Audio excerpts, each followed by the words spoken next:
Alors bonjour, aujourd'hui on se retrouve en fait pour un échange avec Alex de Torres que vous avez vu déjà quelques fois sur la chaîne où on avait échangé à propos d'autres sujets.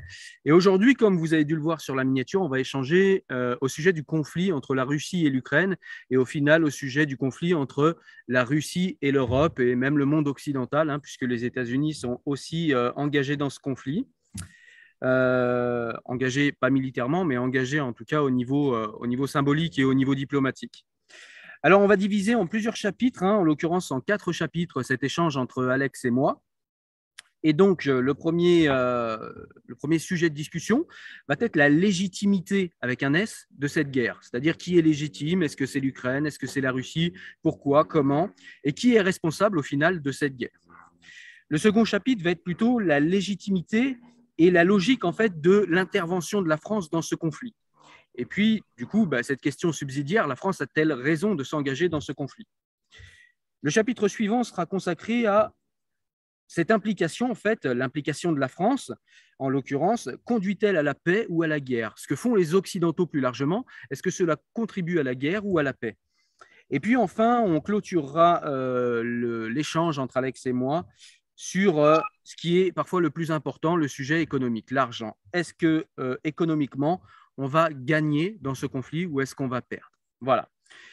Donc pour mettre les choses un petit peu, voilà, faire comprendre un petit peu aux personnes qui nous regardent d'où on parle, eh bien c'est vrai que Alexandre, on en a déjà discuté l'un et l'autre, est plutôt en faveur de l'intervention de la France dans ce conflit, alors que moi je suis plutôt contre, je suis même complètement contre. Donc voilà, donc on va commencer par le premier chapitre. Je vais déjà commencer par te saluer, Alex, pardon. Merci d'être avec nous. Merci à toi de cette invitation et de ce débat. Et donc, je disais, le premier chapitre, ça va être la légitimité avec un S de cette guerre et qui est responsable en fait de cette guerre. Alors moi, je vais commencer avec ma position parce que dans un premier temps, elle va être posturale, ma position. Dans le sens où même sans aucun argument, a priori, comme ça, je me dis, l'Ukraine, la Russie, ouais, en quoi ça concerne la France? Moi, je suis français, je pense aux intérêts français. Je ne vois pas ce que la France a à gagner, en fait, à prendre parti, que ce soit pour la Russie ou pour l'Ukraine. Dans mon esprit, la France est censée prendre parti pour la paix. Voilà. Donc, si tu peux nous donner à toi comment dire, ta position par rapport à ça, en tout cas ta position a priori peut-être, et puis peut-être déjà nous énoncer quelques arguments. Oui, Cyril, je suis désolé, j'ai pas très bien entendu ton argument. Tu peux le répéter en une phrase?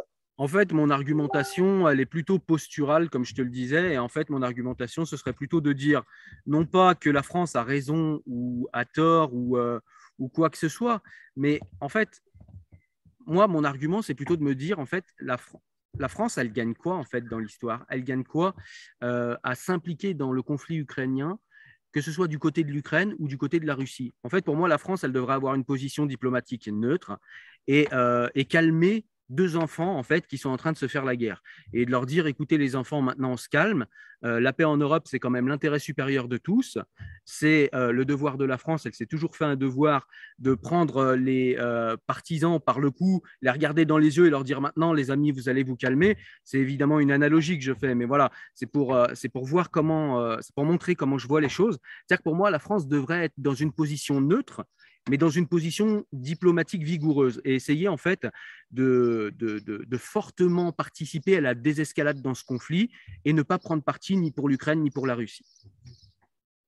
D'accord. En fait, tu veux commencer par le deuxième sujet, alors pas de problème. Oui, Il n'y a pas de souci, effectivement, Cyril. effectivement, On mes peut, excuses, mes excuses. Mais non, attends, on je vais peut repartir. commencer par, on peut commencer par le deuxième, aucun problème. Non, non, Et en fait, tu m'entends? non, non, en fait, ouais, je t'entends. Non, non, en fait, on peut partir sur le premier, tu as raison. Mais en fait, en gros, voilà, ce que je voulais dire, c'est que c'est ma position posturale de départ, en gros. Maintenant, si on veut revenir effectivement, tu as raison, au premier chapitre qui nous occupe, c'est la légitimité dans cette guerre, c'est-à-dire qui est légitime en fait dans cette guerre entre l'Ukraine et la Russie. Alors là, si je donne ma position, elle va être encore plus simple, c'est que si je pense que la Russie a des raisons de faire ce qu'elle fait, c'est-à-dire qu'elle n'a pas raison, elle a des raisons. Elle a des raisons objectives de faire ce qu'elle fait, mais elle n'a pas raison. C'est elle qui a déclenché la guerre. Pour moi, la responsabilité dans cette guerre incombe à la Russie et donc l'Ukraine est tout à fait légitime à se défendre. Il n'y a aucun problème là-dessus pour moi.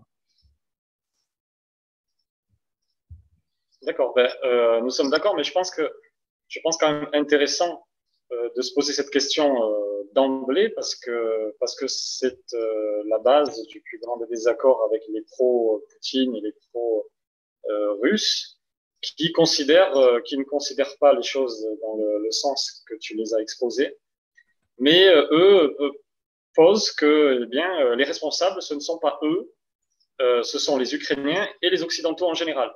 C'est l'OTAN qui, grosso modo, a étendu ses frontières jusqu'aux pays limitrophes de la Russie, alors qu'elle se serait engagée en 1999 à ne pas le faire. Ce sont les pro-russes, non pas les pro-russes, mais les Ukrainiens nazis, bataillon Azov, etc., qui sont responsables des plus grandes violences dans le Donbass et et de ce fait, effectivement, au bout d'un certain nombre d'années, la Russie a raison d'intervenir pour mettre fin au conflit. Tous ces arguments sont ceux du Kremlin et en même temps ceux des pro-Poutine ou des pro-russes qui, en France, j'ai l'impression, font au moins la moitié de la population. Il me semblait donc intéressant de commencer par ce chapitre parce qu'il fallait qu'on mette les choses dans le sens, parce que sinon, par la suite, toutes les autres questions sont comme non soutenues parce que nous n'avons pas résolu cette première question-là. Et donc moi, je pense effectivement que l'Ukraine n'a pas grand-chose à se reprocher dans cette affaire, et j'irai même plus loin, l'Occident n'a pas grand-chose non plus à se reprocher dans cette affaire. L'argument selon lequel il y avait des exactions ukrainiennes avant 2014 ou même après des exactions ukrainiennes envers les pro-russes, il y en a bien évidemment, mais il y en a beaucoup moins, d'après les rapports de l'ONU, de l'OSCE, d'Amnesty International, il y en a beaucoup moins que celles des pro-russes, des séparatistes, des Russes eux-mêmes dans le Donbass. Il faut, je crois, dans cette affaire comme en toute chose, pour savoir ce qui est juste et ce qui ne l'est pas, il faut rétablir la chronologie des faits. Pour savoir si mon attaque est légitime, il faut savoir si l'autre m'a attaqué le premier. Et en tout cas, c'est la question supérieure de la légitime défense, même si ça n'est pas la seule. Or, si on met les choses donc dans l'ordre, au départ, qu'est-ce qui se passe? En novembre 2013, il y a cette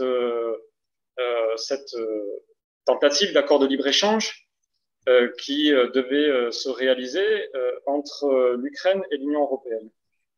Et Yanukovych, c'était un petit peu avant d'ailleurs, hein, et Yanukovych, le président ukrainien, sous la pression du Kremlin, qui le menaçait directement de blocus commercial et de quantité d'autres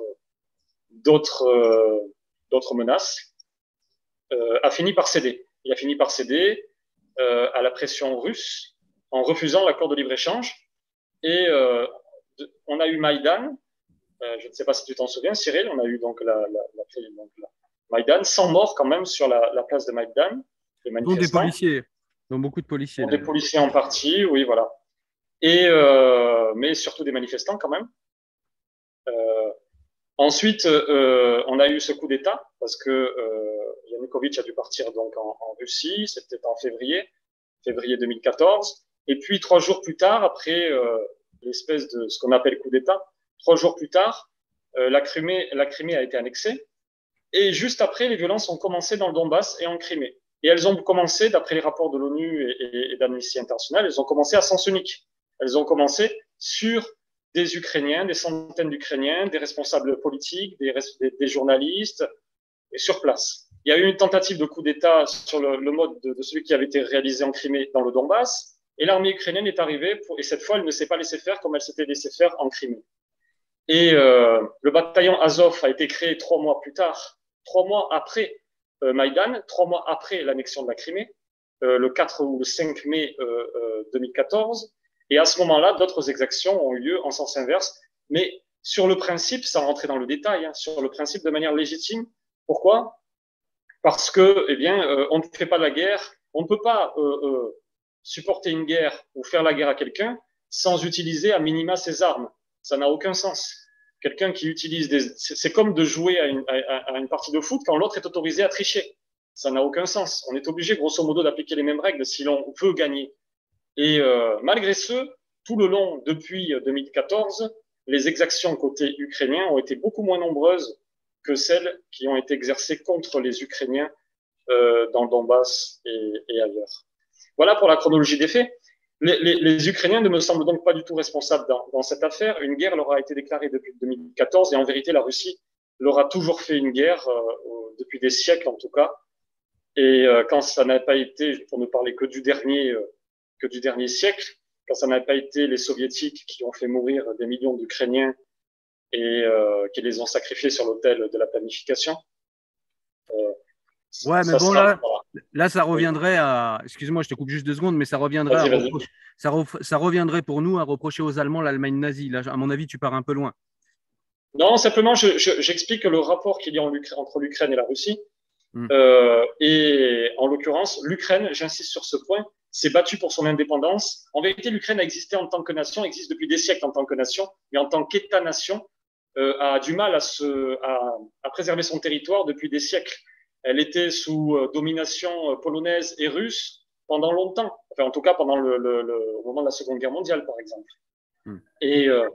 Et donc, il faut, voilà, il faut avoir à l'idée que là, l'agression russe est éternelle presque contre les Ukrainiens, c'est ce que je dis. Et en 2014, elle prend encore une autre forme. Et en 2022, encore une autre. Et c'est à sens unique parce que les Ukrainiens, de leur côté, n'ont jamais envahi le territoire russe.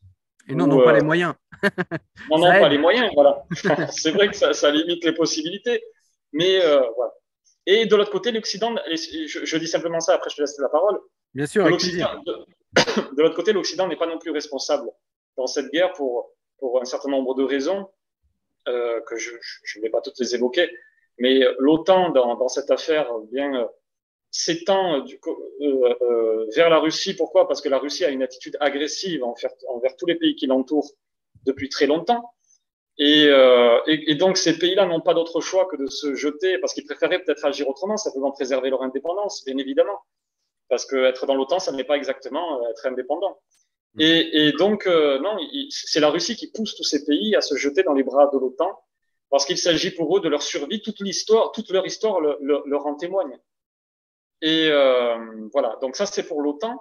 De l'autre côté, pour l'Occident, il faut savoir que quand même, Vladimir Poutine s'était engagé auprès de Macron et de Biden, 3 jours avant l'invasion, de se réunir en forme de sommet pour discuter de la sécurité en Europe et des limites, etc., voilà, d'un certain nombre de principes, de règles qui auraient pu satisfaire Poutine, enfin, en tout cas, si tant est que, j'allais dire satisfaire les revendications officielles de Poutine. De la propagande de Poutine. Parce qu'en fait, dans les faits, ce que veut Poutine, ça n'est pas réalisable parce qu'il veut effectivement repousser la limite de l'OTAN. Il veut récupérer la souveraineté, en fait, quoi qu'il ne dise. Il veut récupérer la souveraineté sur les anciens territoires soviétiques. Et ça n'est bien évidemment pas possible. Voilà, je te laisse la parole. D'accord, merci Alex pour ce rappel des faits, en tout cas selon ta lecture. Moi, je voulais revendiquer, j'en ai parlé un petit peu dans ma première intervention, je voulais revendiquer la possibilité de dire que la guerre a des raisons sans dire que la Russie a raison. Parce qu'on a l'impression que cette nuance-là est complexe en Occident parce qu'on l'oublie aussi, en pays démocratique et surtout en pays démocratique, la propagande est importante et la propagande fonctionne sur des bases émotionnelles et quand les gens sont dans l'émotion, ils ne réfléchissent plus. Donc, si jamais tu émets la moindre nuance, tu es pro-Poutine. Et ça, c'est vraiment quelque chose qui est problématique parce que ça empêche les discussions comme on va avoir là, discussions qui sont bien plus intéressantes, même si moi je ne suis pas du tout un spécialiste ni en géopolitique ni dans l'histoire de l'Ukraine. Je suis simplement un citoyen engagé qui se pose des questions, mais c'est vrai que ce genre d'échange est quand même intéressant et important, plus que les gens qui se lancent des insultes de pro-Poutine, de machin. On a vu des gens qui, en Allemagne, dans les restaurants, affichent sur leur restaurant que si vous êtes russe, vous ne pouvez pas rentrer. On a vu l'Italie qui se pose la question de savoir si on vend encore des livres de Dostoïevski. Enfin, on voit aussi qu'en Occident, on est un petit peu dans l'émotif.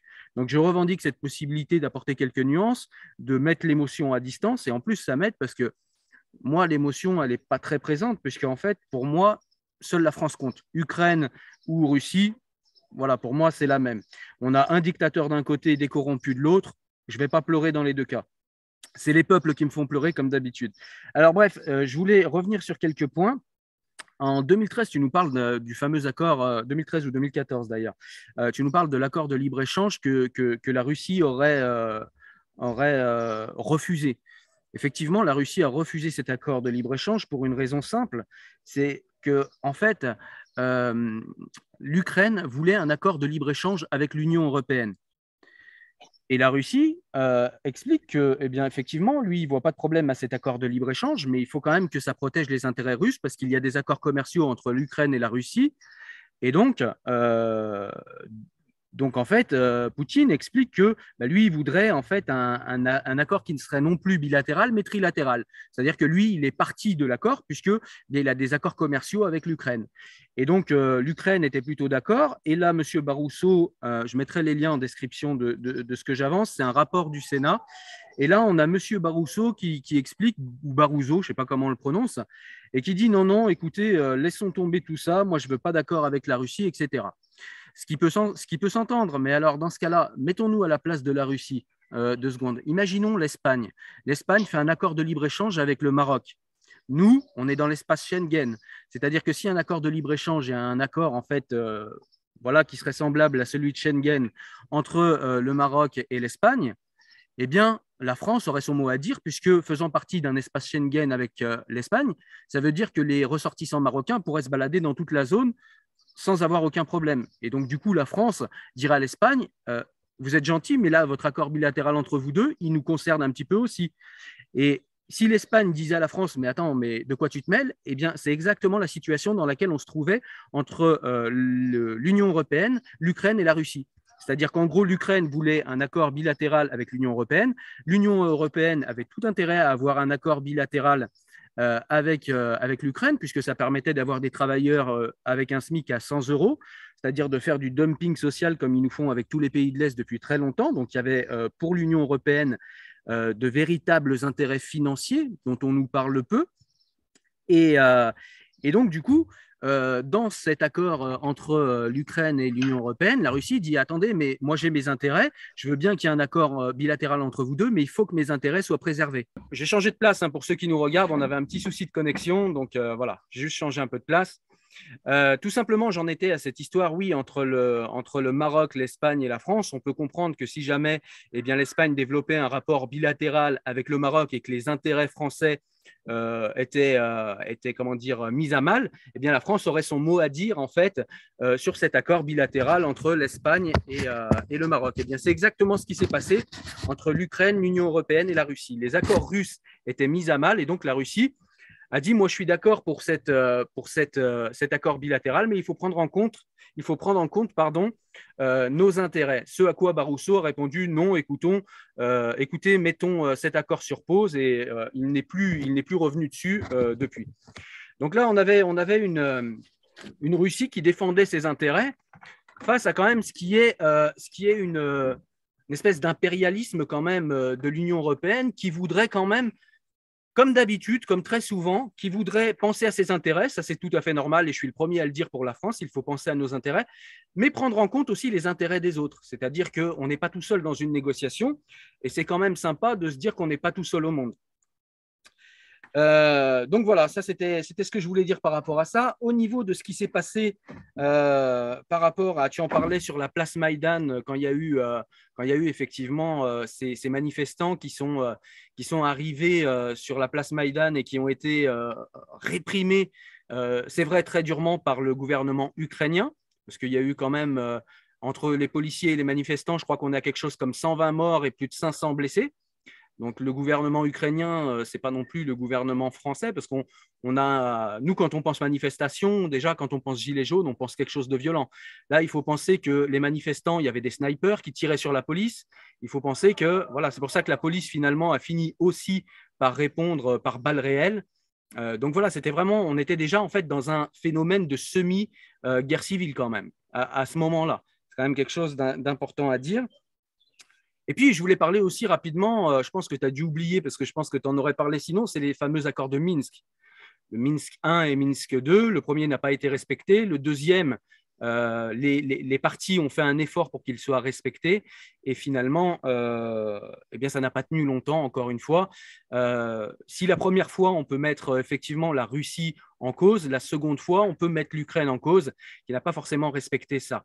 Il y a également un rapport du Sénat français que je mettrai également en description, qui fait état en fait d'une enquête qui a été effectuée en Ukraine et qui montre qu'en fait il y avait des exactions autant du Donbass envers la population ukrainienne, c'est-à-dire des séparatistes du Donbass envers la population patriote ukrainienne, mais il y avait aussi la même chose de l'autre côté. Alors après, comment, les proportions, qui a commencé, etc. En tout cas, le rapport ne le dit pas, mais le rapport dit qu'il y avait effectivement des violences des deux côtés. Donc voilà.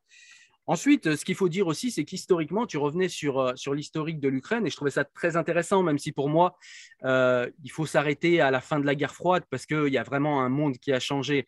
Quand l'URSS s'est effondrée, on n'est plus du tout dans le même monde que quand il y avait l'URSS. Et ce qu'il faut dire de l'Ukraine, c'est que le peuple ukrainien a toujours été scindé en deux.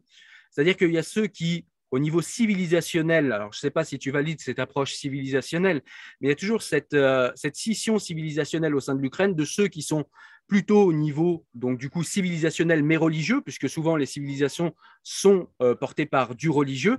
Et donc, il y a ceux qui étaient du côté du patriarche, c'est-à-dire de l'Église orthodoxe, et ceux qui étaient plutôt du côté de l'Église de Rome et donc du côté de l'Occident. Et il y a toujours eu des tensions en Ukraine à ce niveau-là.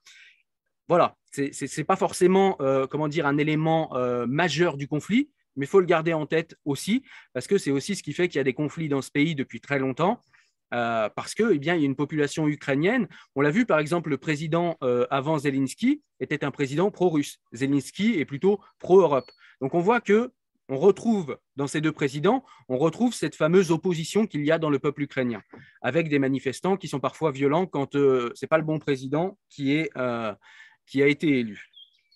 Donc voilà, ça c'est ce que je voulais dire. Pardon? Tu veux que je te réponde peut-être, parce que là, ça fait beaucoup de points. Allez, je te laisse me répondre, vas-y. Oui, non, je ne serai pas aussi, là pour le coup, aussi. Juste attends, oui. Alexandre. Du coup, je voulais juste terminer par dire que, en fait, ce dont j'ai fait état ici ne légitime pas en fait ce qu'a fait la Russie. La Russie reste pour moi coupable. Encore une fois, je le répète, la Russie n'a pas raison, mais la Russie avait des raisons selon moi. Voilà. J'ai encore quelques éléments, mais je te laisse me répondre. Oui, je trouve la nuance tout à fait intéressante, Cyril, très intelligente. Mais ce qui est intéressant pour notre débat, je ne suis pas d'accord. C'est-à-dire que non, je ne trouve pas que la Russie a des raisons. La Russie n'a aucune raison d'agir en ce sens. Elle se trompe de siècle, elle se trompe de combat, si tant est qu'elle puisse être personnifiée. C'est Poutine dans cette affaire qui se trompe, parce que la Russie est une véritable autocratie, comme il en existe peut-être aucune, enfin en tout cas très peu sur Terre désormais, puisque Poutine arrive à tout gérer dans ce pays, à tout administrer. Ça n'est même pas une oligarchie qui règne, c'est lui qui règne sur l'oligarchie. Ça n'est pas Xi Jinping en Chine, puisque même lui fait partie d'un parti communiste qui est beaucoup plus large, finalement beaucoup plus pluriel dans son existence que le gouvernement russe. Et voilà, bon, donc je dirais que non, la Russie n'a strictement aucune bonne raison d'agir en ce sens. Elle va perdre 8%, donc 8% de récession cette année. Elle va continuer en récession l'année suivante. C'est énorme. Nous aussi, on va être en récession, bien évidemment, et on reviendra sur ce sujet plus tard, mais de façon bien moindre. C'est le prix à payer pour cette guerre. Et pendant ce laps de temps, les Russes n'ont de cesse de s'appauvrir, enfin en tout cas de ne pas tellement s'améliorer en termes de PIB par tête, ni d'IDH, l'indice du développement humain. Il faut quand même regarder les choses en face. La Russie, normalement, est supposée être un grand pays. C'est supposé être un grand pays depuis longtemps, depuis des siècles. Le pays de Catherine II, etc. Et puis des tsars, etc. Enfin, dont Catherine était d'ailleurs, si je ne me trompe pas. Et la Russie est supposée être une grande puissance européenne, et elle a désormais un PIB par tête qui est en dessous de celui de la Roumanie. La Roumanie lui est passée devant. Elle ne progresse pas assez vite. Elle progresse pas assez vite parce que tout son pouvoir est corrompu du tout au tout. Alors nous aussi, on a de la corruption. En Roumanie, il y en a aussi beaucoup. Mais il y en a. En Ukraine. Et en Ukraine, il y en a aussi beaucoup, mais même en Ukraine, il y en a beaucoup moins qu'en Russie. Une preuve parfaite, la pire des corruptions, c'est quand il y a une seule administration. C'est quand, effectivement, un seul personnage, et puis les personnages qui gravitent autour, récupèrent des pourcentages sur toutes les opérations, peuvent décider de l'expropriation de n'importe qui dans n'importe quelle partie du territoire russe, etc., l'enfermement, la torture, etc. Et côté ukrainien, ben, il y a plus de pluralisme. Il y a de la corruption, mais il y a plus de pluralisme malgré tout. Et enfin, en tout cas, voilà. Mais simplement, sans parler de l'Ukraine, la Russie devrait être beaucoup plus avancée sur le plan économique. Elle ne l'est pas. Et elle ne l'est pas à cause de ce pouvoir-là. Et cette guerre-là ne va pas l'aider. En vertu de quoi elle l'aiderait? Ça lui coûte des dizaines de milliards d'euros. Certes, elle a de la chance parce que, pour le coup, le prix des matières premières explose et donc ça augmente les entrées financières de l'État russe. Mais l'État russe perd énormément du blocus, quelque part, c'est une forme de blocus, des sanctions en tout cas occidentales. Bon, voilà, c'est un sujet sur lequel on reviendra plus tard. Les accords de libre-échange, moi je ne comprends pas en fait, tu me répondras peut-être, je ne comprends pas pourquoi, en vertu de quoi ils sont problématiques, ils ne sont pas exclusifs. Moi, en tant que France, je peux avoir des désaccords de libre-échange avec le Canada, mais aussi avec l'Espagne. Ça n'est pas parce que l'Ukraine allait passer des accords de libre-échange avec l'Union européenne qu'elle s'interdisait pour autant, qu'elle était interdite pour autant de passer les mêmes avec la Russie, si tant est que la Russie soit intéressés par ces opérations. Je ne crois pas que ce soit. C'était le cas, ils étaient Ouais. intéressés, sauf qu'il y avait, alors j'ai pas les détails, on pourra les regarder, encore une fois, je mettrai le lien en description, j'ai pas les détails en tête, mais c'est simplement qu'il y avait des intérêts russes qui étaient en fait, comment dire, amoindris par cet accord bilatéral, ils ont demandé juste à ce qu'on respecte leurs intérêts. C'est-à-dire qu'ils n'étaient pas contre, et du coup, ça devenait un accord trilatéral, du coup. Et sauf que, eh bien, on dit que c'est Poutine qui a refusé. Encore une fois, on a un rapport du Sénat qui nous explique, un rapport du Sénat français, puisque je suis très chauvin, désolé, mais on a un rapport du Sénat français qui nous explique que c'est Barousseau qui a refusé la négociation et qui a refusé du coup l'accord et qui officiellement s'est pourfendu d'une phrase voilà, en nous disant bon, bah, les accords sont sur pause, l'adhésion de l'Ukraine est sur pause, sans nous parler du détail. Dans tous les cas, Cyril, qu'importe le détail que je ne connais pas, je ne sais pas si le Sénat dit la vérité ou non. Je ne sais pas dans quelle mesure, en fait. Voilà. Mais peut-être est-ce vrai, peut-être. Mais pour moi, ça n'est pas la question, en fait. Oui, des raisons, comme tu dis, mais non. De toute manière, rien ne justifie la guerre par derrière. Là-dessus, on est d'accord. Voilà. Mais voilà. Et donc, derrière, ils décident d'annexer la Crimée. C'est-à-dire, oui, voilà, de violer la souveraineté territoriale de l'Ukraine.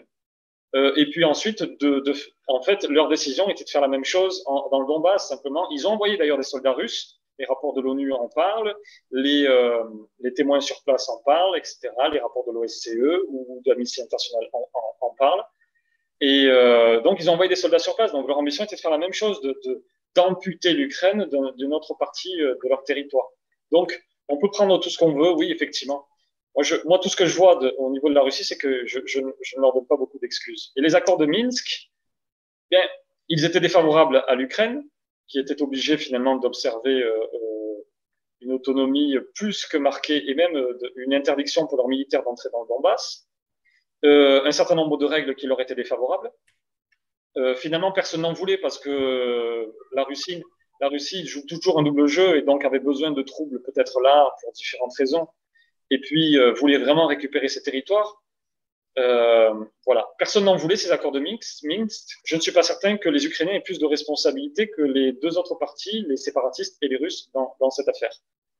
Quant aux tensions éternelles en Ukraine, peut-être qu'il y a des tensions, il me semble, en tout cas, moi, de ce que j'ai lu avant 2014, entre les russophones et les personnes qui parlent ukrainien, ça se passait pas si mal que ça. Et même plutôt de manière assez indifférente. C'est presque leur histoire de parler à la fois russe, ukrainien, etc. Mais je ne sais pas dans quelle mesure il y avait des tensions. Simplement pour dire ça de manière très rapide. Et par rapport à ton exemple, et je m'arrête là-dessus, par rapport à ton exemple du Maroc et de l'Espagne, c'est autre chose parce que l'Espagne est engagée, elle est véritablement engagée dans un processus d'ailleurs un processus extrêmement particulier de dénationalisation, en somme, tu sais, de transfert de souveraineté. Comme nous, on s'est engagé depuis un certain nombre de temps à transférer donc notre souveraineté dans les mains de l'Union européenne.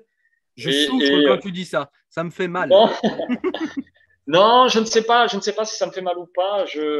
Bien évidemment que je suis français et que c'est un processus qui peut être, qui peut nous être défavorable d'une certaine manière.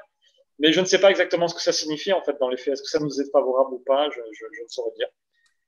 Voilà. Et donc, si l'Espagne devait s'engager toute seule, bien effectivement, elle transgresserait les traités qu'elle a signés, qu'elle a ratifiés depuis des décennies, et elle tricherait en somme. Et l'Ukraine n'aurait pas triché en agissant en ce sens.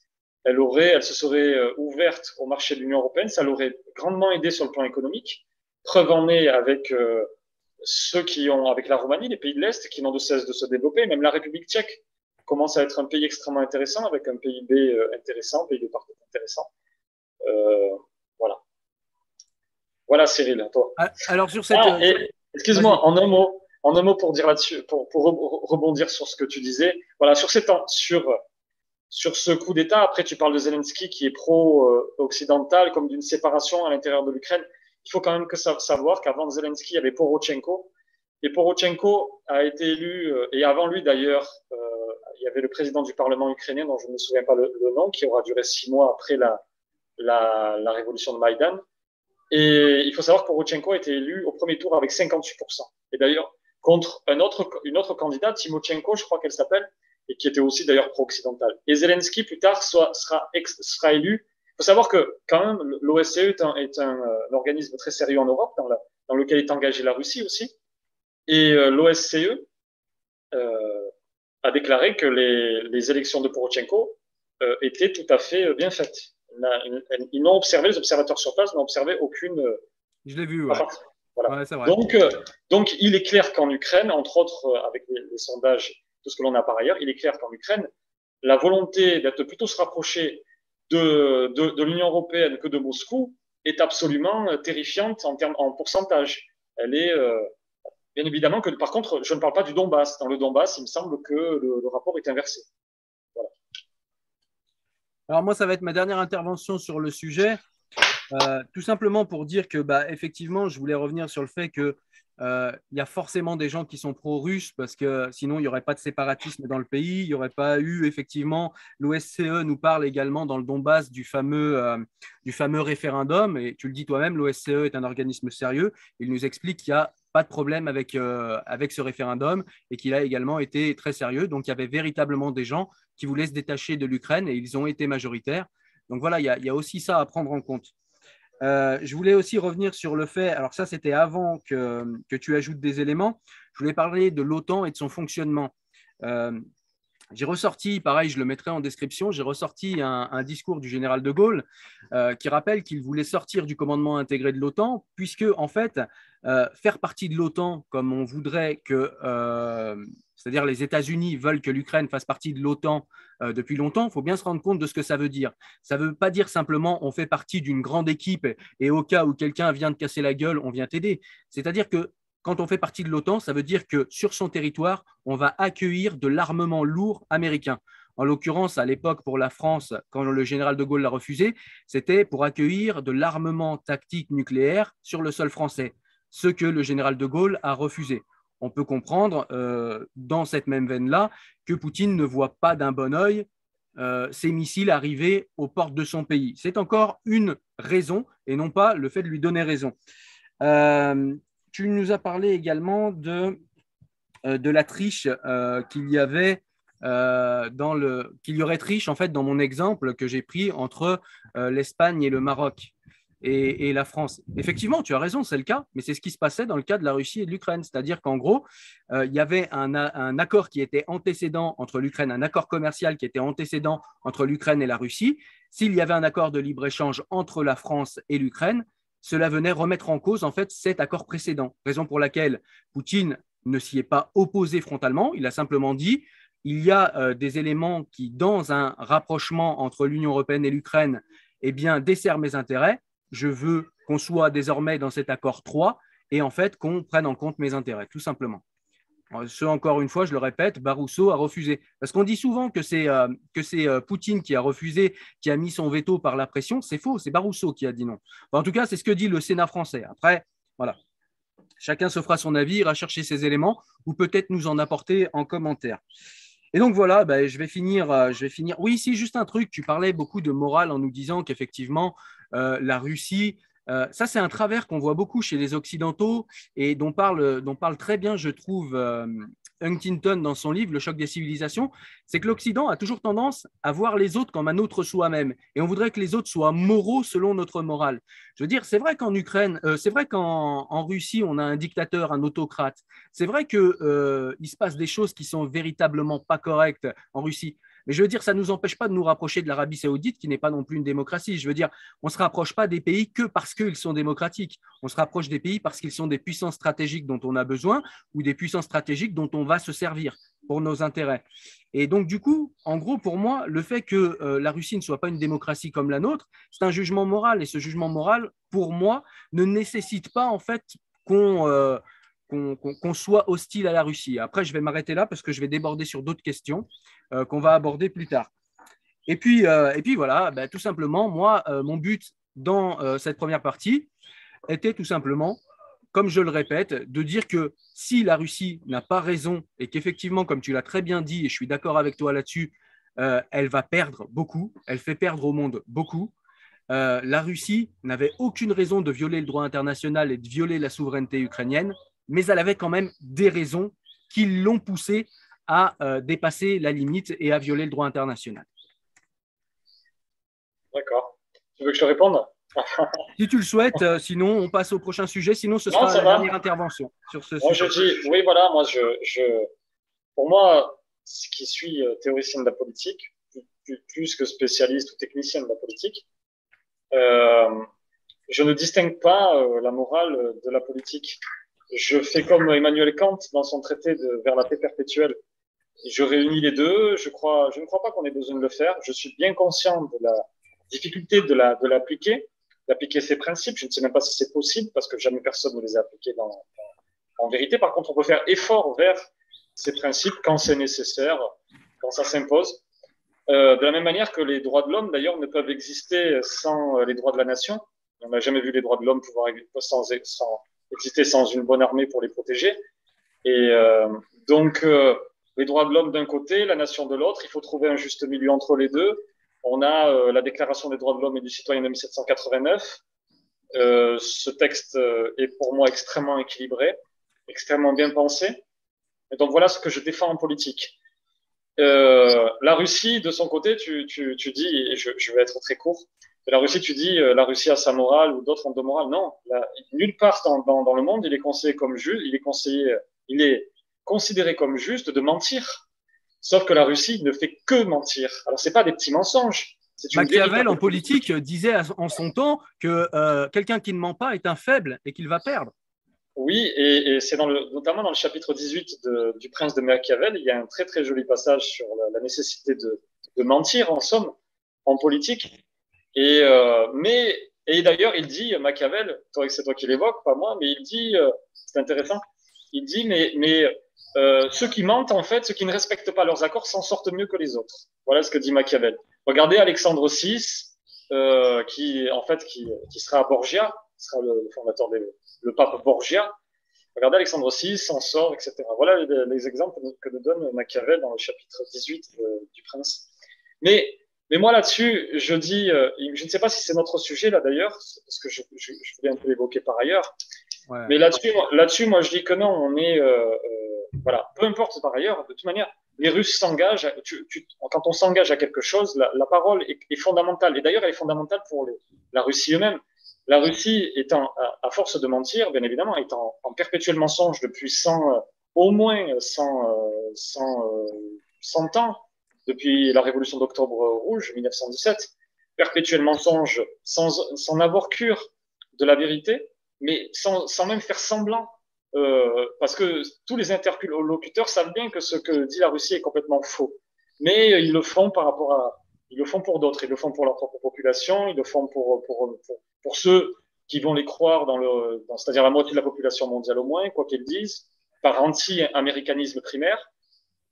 Et voilà, Ça, c'est donc. moi. Non, mais voilà, le principe supérieur de la politique russe, c'est un principe d'une locution latine qui nous vient des Romains, qui nascit dissimulare, nascit regnare, qui ne sait pas dissimuler, ne sait pas régner. Et ils ne font que ça, ils sont dans la dissimulation permanente, le double jeu, le triple jeu, etc. permanent. Alors, toi, tu peux estimer que ça n'est pas une affaire de morale. Non, c'est là pour le coup, mentir, personne ne trouve ça juste. Mais bon, voilà, simplement pour répondre à ce que tu disais, on aura le temps de rentrer un peu plus dans les détails de cette politique. Si tu me permets juste un point quand même sur d'insister sur cette Russie, il faut savoir que la Russie est le pays du monde qui a le plus posé son veto au Conseil de sécurité de l'ONU pour toute une série de mesures humanitaires, ceci et cela. Par exemple en Syrie, même quand la Ligue arabe voulait envoyer des casques bleus en Syrie, bien évidemment la Russie a opposé son veto. Elle n'a jamais demandé l'intervention des casques bleus nulle part, il me semble, sur Terre, et encore moins, alors je sais pas, peut-être quelqu'un qui regardera me contredira, mais je ne crois pas qu'elle l'ait demandé dans le Donbass. Si tant est que les Russes sur place ou les russophones avaient des problèmes vis-à-vis des bataillons de je ne sais quoi, Azov et des Haïdar et je ne sais quoi. Bien, pourquoi n'a-t-elle pas demandé l'intervention des casques bleus? Ça aurait permis de protéger la population. Et voilà. En tout cas, jamais elle n'est allée dans le sens de la paix parce que la Russie n'a pas intérêt à la paix. Les démocraties libérales ont intérêt à la paix parce que ce sont des démocraties commerciales. Mais la Russie n'est pas du tout un État, c'est un vestige d'un État, d'une forme qui d'ailleurs existe majoritairement encore sur Terre, hein, c'est vrai. Mais voilà, simplement pour insister sur ces points-là. Et je te laisse parler maintenant, Cyril, et on va passer à l'autre sujet, je crois. Exactement, on va passer au deuxième sujet, c'est-à-dire légitimité et logique de l'intervention de la France. Et donc, du coup, la question logique qui arrive derrière, c'est la France a-t-elle raison de s'engager dans ce conflit?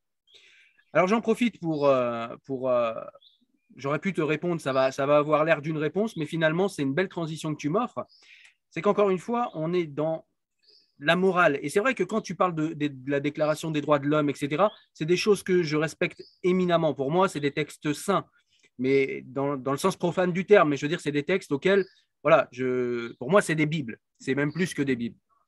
Simplement, il faut qu'on se rappelle que le droit qu'on se donne à nous-mêmes, eh bien, on doit se l'appliquer d'une manière souveraine à nous-mêmes. On n'a pas non plus autorité. Et là, ça va vraiment dans la question de la légitimité. Je veux dire, on n'a pas autorité à aller faire la morale ailleurs. On n'a pas autorité, nous, à dire la morale dans le monde. Ou alors, on fait pasteur. Mais il me semble qu'on fait de la géopolitique et qu'on préserve nos intérêts et qu'on n'est pas des pasteurs. Les États-Unis l'ont fait jadis, hein, puisque c'était un moyen de développer, encore une fois, leur soft power. Ils sont très forts pour ça. Merci les protestants. Donc voilà, légitimité et logique de l'intérêt de la France. Moi, comme je l'ai dit en début de vidéo, en déflorant un petit peu la question, c'est que je ne vois pas ce que la France va gagner en fait à aller prendre parti dans ce conflit. Alors pour moi, la France devrait se mêler de ce conflit, mais d'une manière neutre. C'est-à-dire, en fait, la France devrait être une force diplomatique vigoureuse, tout simplement pour inciter à la désescalade et à la paix, puisque tout le monde a intérêt en fait à la paix dans ce coin-là, me semble-t-il, et même dans toute l'Europe. Voilà, si on peut commencer comme ça. Oui, et la question de la désescalade, on la traitera après dans le chapitre suivant qui va traiter de la paix et de la guerre, et si l'implication française va dans le sens de la paix ou de la guerre. Mais dans ce chapitre, il me semble intéressant de rappeler quand même, selon ce que tu disais, à savoir, est-ce que la France a raison de prendre pas autant parti? Est-ce que on peut parler de morale ou d'intérêt? Si tu aimes à distinguer, je crois qu'effectivement l'époque actuelle, parce que moi qui lis plutôt dans les livres très anciens, l'époque actuelle distingue les deux, la morale et l'intérêt. Moi, je réunis les deux dans l'école libérale du XVIIIe siècle, ce qu'on appelle la morale de l'intérêt. Mais distinguons-les, et nous parlerons alors d'autres morales, etc. Distinguons-les, et parlons d'emblée des engagements de la France. Je crois que la parole d'un empire ou d'une puissance qui cherche à être impériale, parce que c'est un petit peu ce que la France est encore, malgré tout, même si elle n'est plus beaucoup. Elle n'est plus beaucoup. C'est fondamental. Imaginons que les États-Unis faillissent avec leurs paroles, parce que les États-Unis sont le véritable empire du monde actuellement, et abandonnent les Philippines dans l'agression chinoise actuelle vis-à-vis de ces îles, parce que la Russie revendique toutes les îles qu'il y a en mer de Chine. Elle l'a décrété, ce ne sont pas, ce ne sont pas ses territoires, mais elle a décrété que tout était à elle. Et si les Américains faillissent, comme ils l'ont fait d'ailleurs vis-à-vis d'un petit rocher que la Chine a annexé récemment, et il y a quelques temps, ben, après, on n'a plus confiance. Les Philippins n'ont plus confiance dans les Américains. Et puis après, vont se porter peut-être plutôt se disant, bon, si je ne peux pas faire confiance aux Américains, il me reste peut-être plus que la Chine. Alors certes, ce sera sous une autre forme, etc. Et donc, selon un calcul d'intérêt, ils iront plutôt vers un autre que vers nous. Ça fonctionne de la même manière pour nous. On vend énormément d'armes dans le monde. On est extrêmement présent dans le monde, par exemple, dans le monde de l'agriculture, tu sais, enfin de l'agriculture, de la consommation alimentaire, Ouais. avec nos champs, etc. Et si demain la parole française ne vaut plus rien, si on s'engage, parce qu'on est engagé, et j'insiste sur ce point, et je vais revenir sur ces engagements, si demain la parole française ne vaut plus rien ou plus grand-chose, bien les autres pays ne nous feront plus confiance, les autres acteurs économiques ne nous feront plus confiance. Nous préférons toujours d'autres, sauf les plus mauvais d'entre eux, sauf les plus vides d'entre eux, qui d'ailleurs n'ont pas la confiance des autres, parce que pour faire des échanges avec, il faut deux personnes quand même qui sont en confiance l'une avec l'autre. Et si par exemple l'Iran trahit en permanence ses engagements en matière d'achat, eh bien les vendeurs ne lui fourniront plus grand-chose, ne s'engageront plus auprès d'elle, tu vois. Et donc on est extrêmement engagé naturellement dans cette guerre de par le mémorandum déjà de Budapest de 1994, qui quand même faut-il rappeler ce que cela signifie. L'Ukraine, qui était parmi les premières puissances mondiales nucléaires, accepte de se dénucléariser. C'est quand même un acte absolument majeur. Si la Russie, la Grande-Bretagne, la France et les États-Unis s'engagent à protéger son territoire. Et la Russie, bien évidemment, qui n'a jamais respecté aucun accord, ne le respecte pas, transgresse son territoire à tout va. Transgresse sa souveraineté, viole sa souveraineté, mais encore nous autres, Français et Anglais, bien plus encore que les Américains, je dirais Français plus encore que les Anglais et les Américains, bien nous nous refusons à toute forme de rapport de force direct avec Poutine. Mais je vais le dire d'une autre manière, c'est aussi logique, on en reviendra parce que je crois que tu vas évoquer la possibilité de la guerre nucléaire. Mais il n'en reste pas moins que nous sommes engagés. Alors si on ne peut pas intervenir militairement, bien au moins qu'on fasse tout pour aider ces Ukrainiens auprès desquels nous nous sommes engagés. Ensuite nous sommes engagés de par l'Union européenne. Dans l'Union européenne, il y a le paragraphe 7 de l'article 42 du traité, tu sais, de Lisbonne, le traité sur l'Union européenne de 2008, qui pose l'assistance nécessaire entre les pays de l'Union européenne en cas d'agression militaire. Il s'avère qu'il y a beaucoup de pays désormais limitrophes de la Russie avec lesquels la Russie n'a eu aucun grief dans tout le restant, en tout cas depuis des siècles, à les envahir, à en faire à peu près ce qu'ils souhaitaient. Et donc, ces pays-là ont peur de ce qui se passe en Ukraine. Donc, d'une certaine manière, ce qui se passe à leurs frontières, c'est ce qui se passe à nos propres frontières. Nous n'avons pas intérêt à ce que nous autres, enfin, à ce qu'il y ait une guerre juste à côté de nos propres frontières. Donc, nous devons assistance auprès de ces pays. Et puis ensuite, il y a, tu le sais, l'OTAN, les accords de l'OTAN, et qui eux aussi nous obligent à apporter assistance aux pays qui font partie de l'OTAN et qui sont aussi limitrophes avec la Russie. Voilà un petit peu les trois pays, Lettonie, Estonie, Lituanie, font partie de l'OTAN et sont en frontière. Ouais, mais pas l'Ukraine. C'est ça que je voulais dire, pas l'Ukraine. Non, mais ils sont en frontière, et puis ils sont en frontière avec l'Ukraine, et ils sont en frontière. Puis il y a la Pologne, qui est en frontière avec l'Ukraine, et qui fait partie de l'OTAN, ouais, etc. Et donc, nous sommes engagés auprès de tous ces pays, et qui savent bien, ô combien il ne faut jamais tourner le dos à la Russie, il ne faut jamais considérer que les Russes peuvent se transformer en pacifistes. Je veux dire, il y a pas tellement dans le monde de pays moins pacifistes que le pays russe. Voilà. Tenir ses promesses, pour moi, c'est fondamental. On pourrait prendre l'autre partie, celui de Machiavel dont tu parlais tout à l'heure, Mais si ça fonctionnait au XVIIe siècle, Machiavel écrivait Le Prince, en tout cas publié Le Prince en 1632, je crois, environ, et le Dans ces rédigeait en eaux-là. de quoi? Ouais, et le Je dis rédigeait en ouais, ouais, dans ces 1612, eaux-là. 1615, quelque chose comme ça. Et donc, en ce temps-là, effectivement, mais aujourd'hui aussi, on ment. Il ne faut pas que les spectateurs me prennent pour un naïf. Je sais bien que la politique, c'est du double jeu permanent. Il faut avoir du double jeu. Si tu n'as pas de double jeu, tu perds la partie dans tous les cas. Et le fondement de la politique, c'est la guerre. Et le rapport de force, donc, permanent. Donc, bien évidemment, je sais bien qu'il faut pouvoir trouver ses intérêts là-dedans. Et si s'engager là, on le fait bien. Dans cette affaire, je crois que pour le coup, le gouvernement de Macron, lequel je n'ai pas beaucoup de sympathie, c'est plutôt pas trop mal débrouillé, en tout cas à partir du moment où la guerre a commencé. C'est-à-dire qu'effectivement, nous préservons d'être co-belligérants, mais en même temps, nous faisons pas mal pour l'Ukraine. Peut-être pourrions-nous faire davantage, mais je crois que c'est déjà assez. Voilà. D'accord, merci Alexandre. Alors du coup, moi je voulais revenir sur la puissance impériale de la Russie et sur la puissance impériale, non pas de la Russie, de la France, dont tu parlais, et qu'il faudrait qu'elle préserve sa puissance impériale pour être respectée sur la scène internationale. Un patriote comme moi ne peut pas te donner tort. C'est clair, je suis d'accord avec toi. Sauf que quand la France va en Ukraine, c'est au nom de l'OTAN, c'est au nom de l'Europe, c'est pas au nom de la France. La France, la voix de la France est diluée dans l'OTAN. Et c'est bien mon problème. C'est-à-dire que quand la France agit, elle n'agit pas au nom de la France, elle agit au nom de l'OTAN. Elle agit au nom des intérêts supérieurs de l'OTAN et de l'Europe, pas de la France. Ça, c'est mon premier problème. Ensuite, la France n'avait pas d'accord avec l'Ukraine, sauf l'accord effectivement dont tu as parlé, qui est un accord assez ancien et qui effectivement, la France était signataire et elle devait effectivement protéger, faire partie de ceux qui protégeraient l'Ukraine en cas d'attaque si elle se délestait de son armement nucléaire. Ceci dit, on peut aussi se dire que c'est un cas particulier parce que parmi tous ceux qui devaient la protéger, eh bien, en fait, ce sont ces personnes qui se font la guerre entre elles. Donc, c'est un cas particulier au traité. Je pense qu'au moment où ils ont signé le traité, ils pensaient plutôt à une attaque extérieure.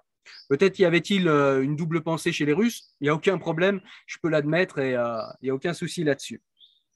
Tu nous parlais du fait que cette guerre a lieu à nos frontières. Et encore une fois, pour moi, véritablement, et je pense que c'est la principale différence qu'il y a entre nous, c'est que tu vois les choses en termes d'Européens. Moi, je ne suis pas encore européen, je reste français.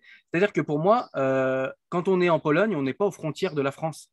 Frontières de l'Europe, moi, ça ne me parle pas beaucoup. Je n'ai jamais élu de dirigeant européen. Madame von der Leyen, je n'ai pas voté pour qu'elle soit gouvernante de mon quotidien et de la politique de mon quotidien. Moi, je reste français pour l'instant. Et je suis désolé pour les Ukrainiens, mais l'Ukraine n'a pas de frontière commune avec la France. Donc, du coup, je ne vois pas forcément l'intérêt. Encore une fois. Et en fait, je voulais ajouter un point en fait, qui vient en conclusion de tous ces points. Et puis après, je te laisserai me dire ce que tu en penses. C'est la question du coup, c'est les questions que je soulève en sous-titre, c'est l'indépendance, la question de l'indépendance de la France. C'est-à-dire que la France agit sous mandat de l'OTAN. D'ailleurs, elle se sent obligée d'agir avec l'OTAN, d'agir en synergie avec l'OTAN. C'est-à-dire que la France, mis à part la voix d'Emmanuel Macron, je suis assez d'accord avec toi, il s'est plutôt pas mal débrouillé d'ailleurs, en étant dissonant du discours occidental, plutôt belligérant. On a écouté Biden parler de génocide, de dictateur, etc., faire des grandes déclarations qui ne servent à rien d'autre qu'à monter la tête à tout le monde. On a vu certains pays européens le faire et c'est vrai qu'Emmanuel Macron rappelle qu'il ne faut pas humilier la Russie, que c'est une grande puissance nucléaire et qu'un jour, il va falloir faire la paix avec ces gens. Et donc, voilà, on a essayé d'humilier l'Allemagne jadis, on a vu comment ça s'est terminé. Il faudrait qu'on prenne un petit peu les leçons de l'histoire et qu'on se rappelle qu'humilier une grande puissance, ce n'est pas non plus la panacée, même si on pense qu'en termes d'intérêt et non pas en termes d'éthique. Donc voilà. Et puis voilà, oui, aborder je te laisse aborder en premier cette indépendance ou cette dépendance de la voix de la France qui est diluée dans l'OTAN, diluée dans l'Europe et qui même est influencée maintenant par Zelensky qui vient faire des déclarations vidéo en pleine élection présidentielle, entre les deux tours, il vient faire des déclarations comme ça à l'Assemblée nationale française et donner des recommandations et dire qui est le bien, qui est le mal, mais où sommes-nous? Voilà, je te laisse. Moi, je ne sais pas. Encore une fois, toi, tu vois voit l'œil de l'OTAN dans toutes les déclarations françaises. La France existe malgré tout, indépendamment des institutions dans lesquelles elle est engagée. Ces traités disent cela d'ailleurs. Hein. On existe en tant que pays prétendument libre, si bien évidemment c'est un petit peu contradictoire, mais on existe en tant que pays, on a, comment dire, on existe à l'ONU, au Conseil de sécurité de l'ONU en tant que France, que nation libre, égale aux États-Unis, égale à la Russie, en tout cas au Conseil de sécurité, à l'ONU, on a une voix, comme les autres pays en ont. Je ne vois pas trop l'œil de l'OTAN dans cette affaire. Parfois, les intérêts de l'OTAN et de la France sont divergents. Peut-être qu'ils le sont divergents en général, je ne sais pas dans quelle mesure. On est quand même extrêmement vendeur d'armes parce que c'est un petit peu le business de l'OTAN. L'OTAN permet le moyen pour le système militaro-industriel américain de pouvoir déverser tout son armement dans une quantité de pays, mais c'est un armement de très grande qualité et les pays en question le font en leur âme et conscience.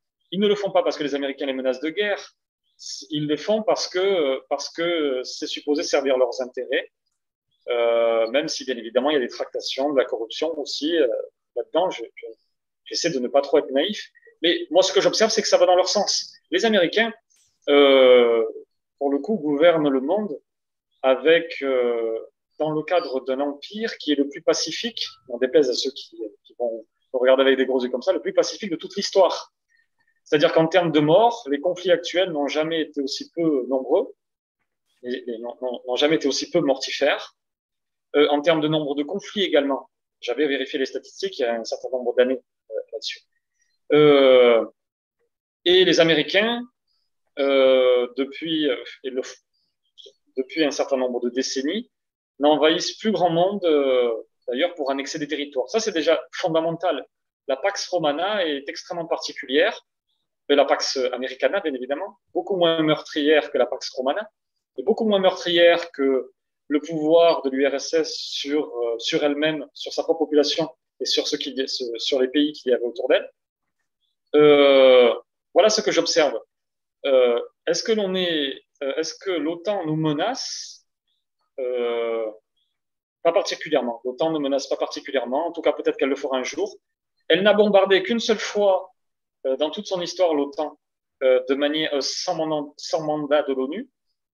D'ailleurs, elle n'a jamais bombardé quoi que ce soit, à part une fois et sans mandat de l'ONU, c'était sur Sarajevo. Mais encore, ça allait dans le sens des résolutions de l'ONU. Il y avait des casques bleus, etc. Et puis, il me semble que les Serbes étaient quand même les plus responsables de la reprise des combats, des exactions, etc. Voilà, simplement pour dire que je ne vois pas cette mainmise de l'OTAN. Je tourne peut-être en rond, je vais essayer de conclure. Je ne vois pas cette mainmise de l'OTAN. Bien évidemment qu'elle y est. Bien évidemment qu'il y a le pouvoir américain nous est supérieur. Nous sommes un peu un département américain désormais, à tout point de vue, surtout sur le plan culturel d'ailleurs, beaucoup plus sur le plan culturel que sur le plan militaire, et sur le plan administratif. Voilà. Mais ce que je dis simplement autrement, c'est que, si je peux me permettre d'essayer de dire quelque chose d'un peu lucide, essayer de le faire, désormais, nous n'avons pas d'autre choix. Désormais, si nous voudrions être indépendants, alors que nous avons tout fait depuis des décennies pour être de moins en moins importants à l'échelle internationale en termes de comparaison avec les autres puissances, si nous ne faisons rien à l'intérieur pour avoir une économie puissante, puisque nous avons une économie qui décline, quand même, faut-il le rappeler, le PIB par tête en France n'est pas très élevé. Il y a beaucoup de pays désormais qui sont largement devant nous, avec des pouvoirs d'achat beaucoup plus importants, des capacités financières beaucoup plus importantes que les nôtres. Par exemple, l'Irlande, qui nous a doublé, qui est un PIB par tête presque le double du nôtre désormais. Voilà. Donc, nous n'avons plus le choix que de faire avec des pays qui désormais sont un peu nos tuteurs. Ce n'est pas exactement le cas malgré tout. On s'en sort malgré tout en ayant encore un certain nombre de pays, de places, de positions fortes à l'échelle mondiale, par les instances internationales ou même à l'échelle territoriale, géostratégique. Voilà. Donc, voilà ma réponse. On est malgré tout indépendant. On préserve un peu. En vérité, ce que l'on préserve comme indépendance, c'est à peu près c'est à peu près peut-être le maximum qu'on puisse faire, j'ai l'impression. D'accord. Alors, moi, ce que je voulais te répondre à tout ça, c'est que tu nous dis que la France n'est pas, tu ne vois pas en fait la main de l'OTAN sur la France. Bah déjà, là où je suis d'accord avec toi, c'est que la France est responsable de sa propre servitude, comme très souvent, comme le dit la Boétie, la servitude est très souvent volontaire. Et l'armée française, même si c'est la plus importante d'Europe, elle est nue. C'est-à-dire qu'on a fait confiance au parapluie américain, hein, ce qu'on appelle le parapluie américain. C'est-à-dire que les Américains nous protègent de par leurs armes, de par leur immense armée, ce qui nous place en position de vassal et ce qui nous place en position de vassal dans l'OTAN, puisque les États-Unis sont effectivement un membre important de l'OTAN. Et quand ce sont eux qui ont les plus grosses armes et les plus gros colts dans le duel, forcément, c'est eux qu'on respecte et ils n'ont pas besoin d'être violents pour ça. C'est-à-dire que si demain, je vois, je ne sais pas, si demain je suis devant Mike Tyson, je ne vais pas chercher à être violent avec lui. Je vais lui dire, OK, tu as raison. Quoi? Mon t-shirt, il a toi? Bien sûr. Tiens. Voilà. Et c'est ce qui se passe avec les États-Unis à l'échelle internationale. Je grossis le trait, évidemment, mais c'est pour faire comprendre ce que je veux dire.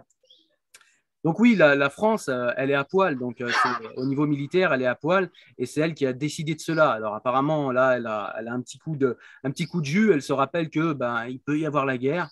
Donc elle donne la moitié de son armée. J'exagère encore une fois, mais elle donne la moitié de son armée à l'Ukraine. Peut-être va-t-elle reformer son armée sur les années à venir, sur les décennies à venir. Il faut le souhaiter. Tu nous dis qu'effectivement, l'OTAN vend des armes et que c'est un de ses business juteux, un de ses plus gros business. Que ce soit les États-Unis, et là pour le coup, la France n'a rien à envier aux États-Unis.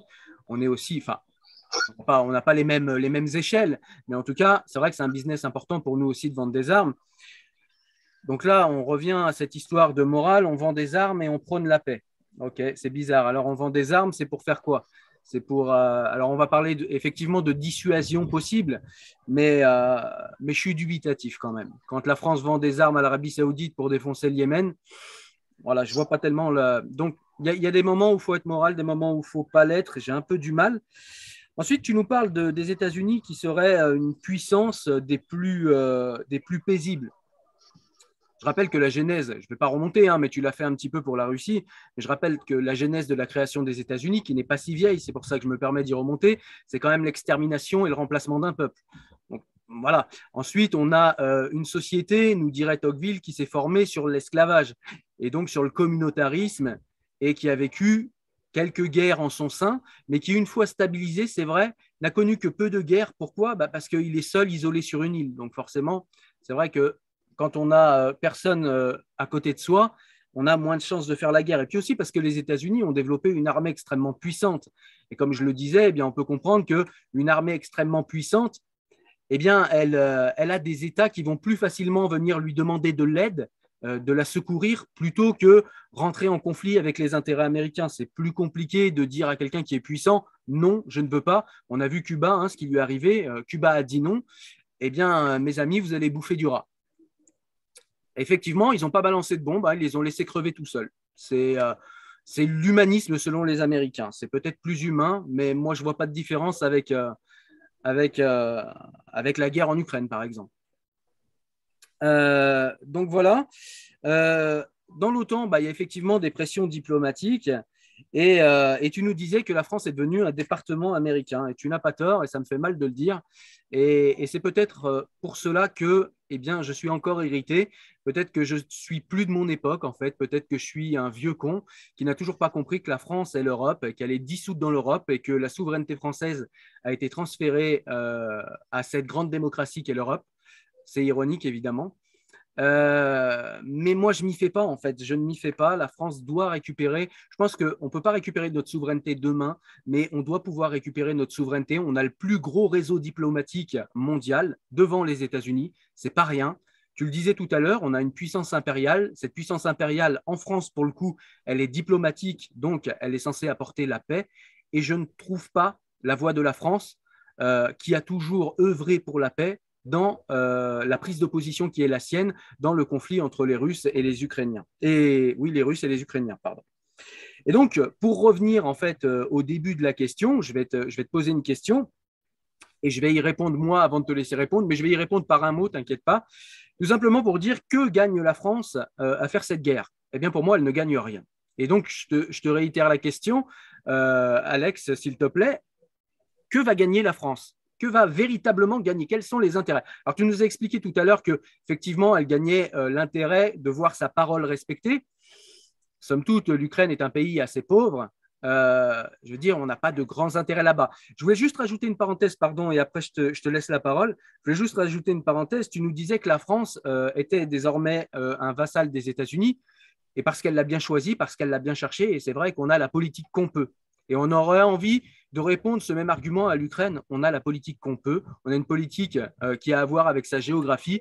Quand on décide de se battre avec un ours et qu'on est une sauterelle, il faut assumer. Il ne faut pas appeler les ours qui sont autour. Voilà, tu évoques beaucoup de sujets. Je ne sais pas si je vais pouvoir m'en sortir. Mais... Juste, juste se concentrer peut-être sur que va gagner la France du coup. Non, mais déjà sur l'Ukraine, juste je te réponds sur l'Ukraine et puis je rembobine. Mais, mais l'Ukraine s'est engagée, s'entraîne avec l'OTAN depuis 2014, s'est engagée à des accords avec les Américains. D'ailleurs, si l'Ukraine tient, c'est grâce aux Américains plus que grâce à quiconque autre pays. Les services de renseignement américains qui sont les plus performants sans aucun doute du monde fournissent des informations extrêmement précieuses aux Ukrainiens. Les Américains fournissent des armes en nombre, en quantité, et quantité d'autres éléments qui aident énormément les Ukrainiens. C'est beaucoup mieux. Je veux dire, les Ukrainiens, pour l'instant, montrent qu'ils ont fait un bon choix. Parce que, de l'autre côté, les habitants du Donbass, qui, eux, ont pris le parti de la Russie leur a promis quantité de choses qu'ils n'ont pas, et notamment le fait de reconstruire les maisons, etc., et de reconstruire, comme ils ont promis d'ailleurs, de reconstruire Mariupol. Ne vous inquiétez pas, on va reconstruire Mariupol après l'avoir détruit. Je ne suis pas sûr que ça va se passer exactement comme ça. Si, ils vont reconstruire rapidement, et puis ça va mettre en fait des décennies. Voilà. Donc, finalement, l'Ukraine montre, la sauterelle, comme tu dis, montre qu'elle fait un bon choix pour l'instant. Et d'ailleurs, pour l'instant, c'est eux qui gagnent la guerre. Ils ont repoussé les Russes. Ils ont repoussé soi-disant la deuxième armée du monde. Ils les ont repoussés, ils ont obligé Poutine, qui croyait conquérir le pays en 2 jours, parce que ça c'était de son intérêt. Ce qui se passe actuellement, c'est plus de son intérêt. Et encore, conquérir le pays en 2 jours, c'était génial pour lui, c'était vraiment ce qu'il voulait faire. Et couper la tête du pays, et puis après le remplacer par un autre Yanukovych, en mieux peut-être, encore plus en soumis, type celui de Tchétchénie. Voilà ce que Poutine aurait fait là-bas. Avec une préservation de la pauvreté dans des proportions incommensurables, enfin, extrêmement importantes en tout cas en Ukraine, etc. Donc l'Ukraine pour l'instant fait les bons choix. Elle se bat contre bien plus fort qu'elle, mais elle montre qu'elle a le droit à son existence.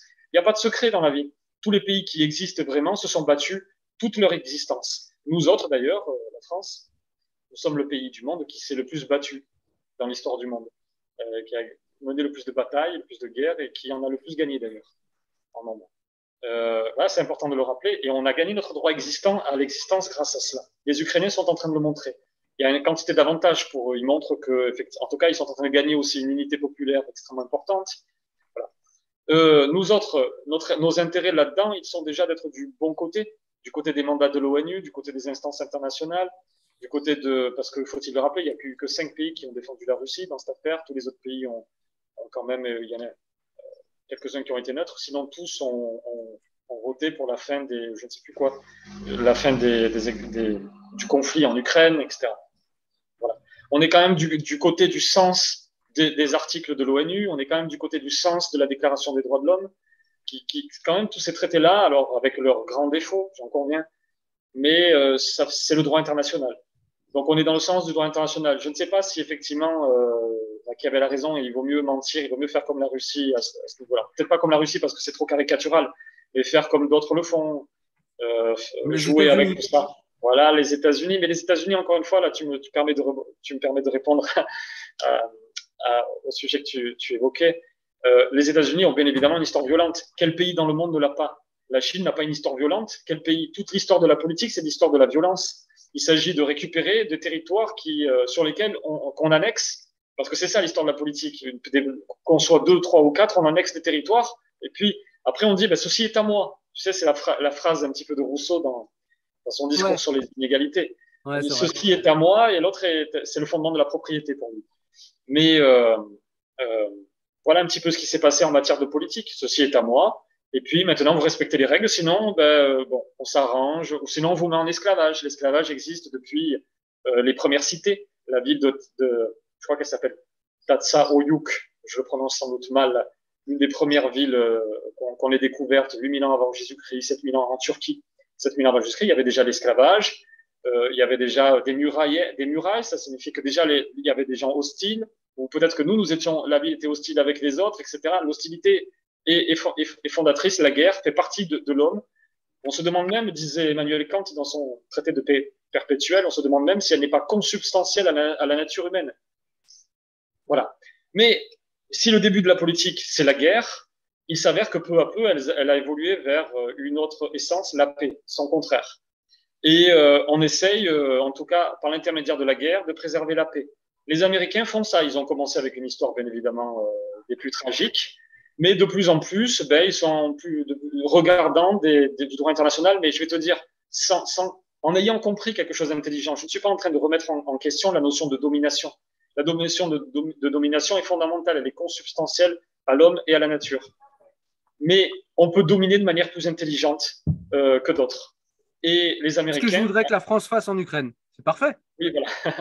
Ouais, mais là, en tout cas, pour les Américains, pour terminer là-dessus, les Américains, on ne peut pas comparer Cuba et aujourd'hui. On ne peut pas comparer les conflits du XXe siècle avec ce qui se passe aujourd'hui. Parce que tout ce qui se passe aujourd'hui est vu avec une loupe. Et alors que dans les années 70, un certain nombre de Français, par ailleurs très intelligents, s'engageaient avec les ayatollahs d'Iran, en disant, ou quantité d'autres engagements dans le monde auprès de Mao, en disant c'est génial, etc. Aujourd'hui, on ne pourrait plus le faire parce que Mao, c'est on ne sait combien exactement de dizaines de millions de morts, 70 millions de morts sans doute. Voilà. C'était terrible. Plus terrible. Les gens, aujourd'hui, la plupart des gens ne peuvent pas imaginer ce que ça signifiait vivre dans la Chine de l'époque. Voilà. On ne peut pas comparer tout ça. Aujourd'hui, en tout cas, les Américains, depuis la guerre en Irak notamment, la guerre en Irak, ils sont sortis du droit international pour cela. Eh bien, essaient plus ou moins de se servir eux aussi du droit international en respectant les règles à la mode Netflix et compagnie. En se servant de tout cela, ils veulent dominer le monde et ils y arrivent. Ça s'appelle le commerce, ça s'appelle autre chose. Tu parlais tout à l'heure de donne-moi ton t-shirt, sinon je m'en vais. Non, ce sont souvent des accords gagnant-gagnant. Eux, tu sais, du côté américain, c'est pas aussi simple. Ils savent que leur façon d'exercer leur pouvoir n'est pas toujours extrêmement favorable. Ils préféraient parfois user la force. Beaucoup de gens aux États-Unis préféraient simplement user de la force parce que Dieu sait qu'ils en ont de la force, plutôt que d'aller passer des accords commerciaux et de se dire, ben, en échange, on assure votre sécurité, parce que ça coûtait énormément d'argent. C'est pas toujours assuré leur contrat. Ils ne sont pas toujours gagnants dans ces affaires, loin de là. Mais leur façon de faire, moi, je la trouve très intelligente. Je ne dis pas, encore une fois, on en avait discuté par ailleurs, je ne dis pas qu'en tant qu'autre nation, il faille toujours céder à ce qu'ils désirent. Il faut s'opposer, il faut nous aussi nous battre sur chaque point de détail des contrats et s'opposer si on n'est pas d'accord, si ça va à l'encontre de la souveraineté française. C'est ce que bien des pays font par ailleurs. Hein.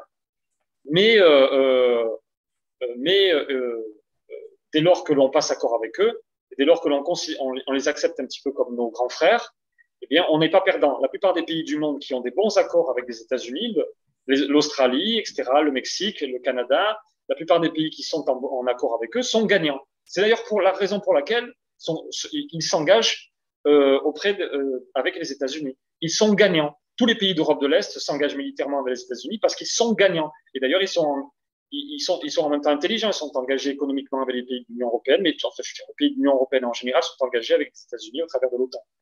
Mais ces pays-là, on voit leur PIB par tête augmenter, ils ne sont pas volés dans l'affaire. Bien au contraire, ils n'ont jamais eu de progression économique et militaire aussi importante que sous la domination américaine.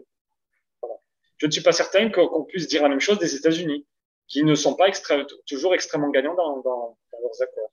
Parce que leur PIB par tête n'augmente pas très vite. La Russie, voilà. Tu veux dire la Russie. Non, mais même, non, la Russie, c'est quand même autre chose. Accord avec la Russie, tu es sûr que tu vas rester avec une capacité économique par habitant très faible. Tu vas rester avec le pouvoir russe sur ses vassaux, si je peux dire, C'est un petit peu le pouvoir turc de l'époque sur ses vassaux. Quantité d'autres exemples dans l'histoire. On prend et puis c'est tout. On s'en fout du reste. On prend. Voilà.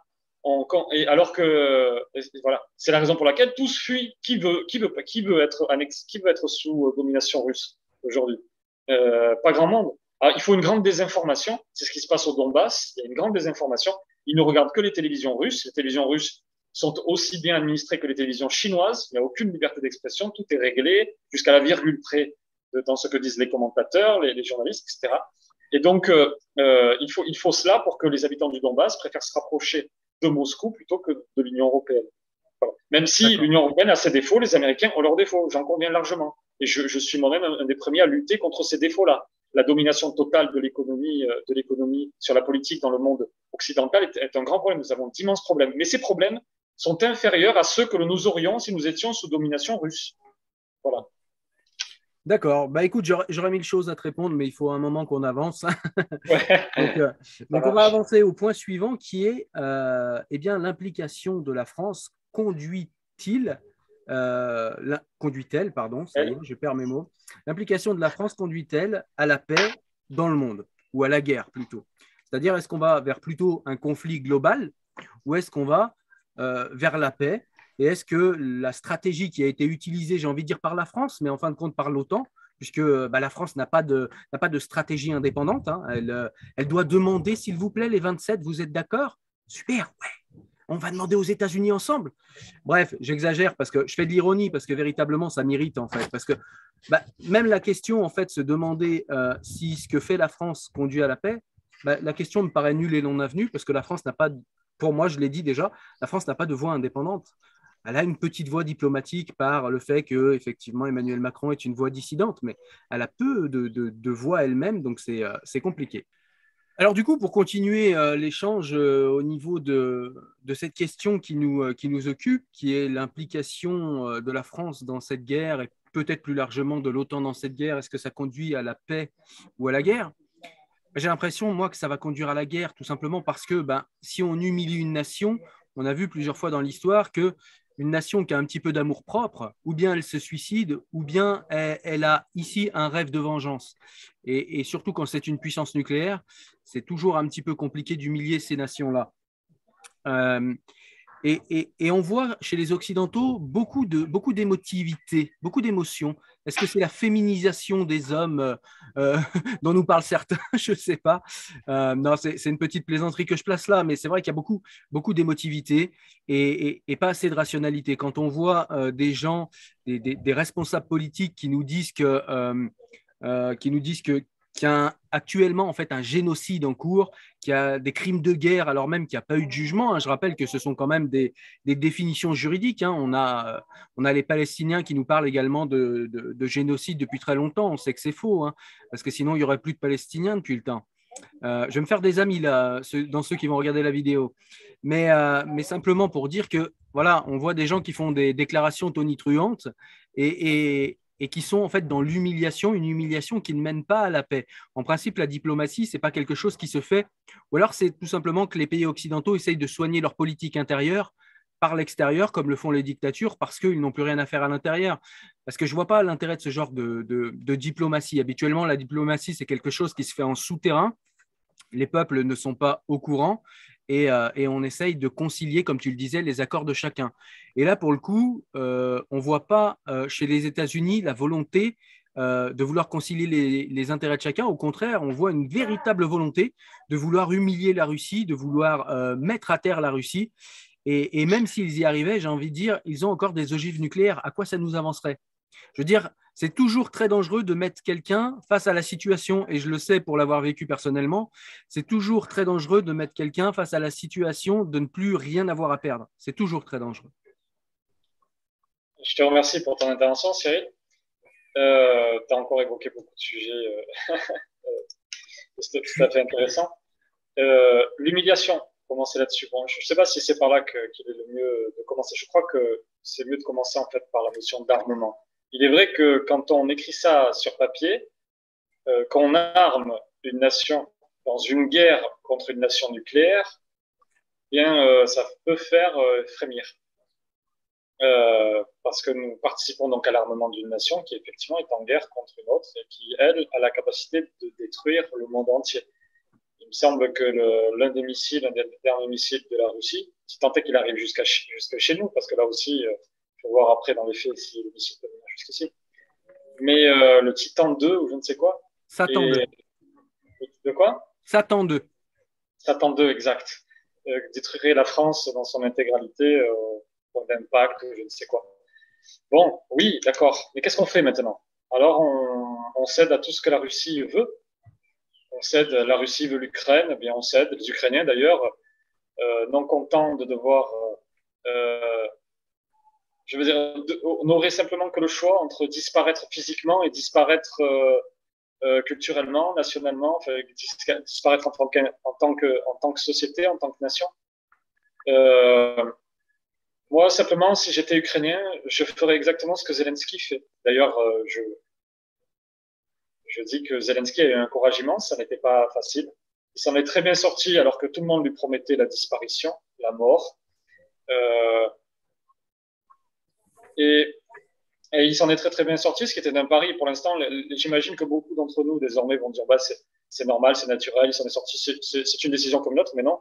Ça a été extrêmement courageux et les Ukrainiens s'en sortent comme des rois, si je puis dire. Voilà. Donc, pour l'instant, en tout cas, l'armement n'a pas eu d'effets terrifiants. Et l'armement est-il en soi, quelque chose qui crée des guerres? C'est intéressant, tu vois. Je sais pas si il me semble que tu aimes Nietzsche, toi aussi. Mais Nietzsche écrivait dans Le Voyageur et son ombre, je crois, le chapitre 298. D'ailleurs, un texte qui est en contradiction avec un certain nombre d'autres textes. Un texte qui consiste à dire que pour aller vers la paix, bien, il faut se désarmer, grosso modo. Mais en même temps, Nietzsche n'aime pas l'idée de système. Donc, il donne des idées qui sont contradictoires un petit peu partout.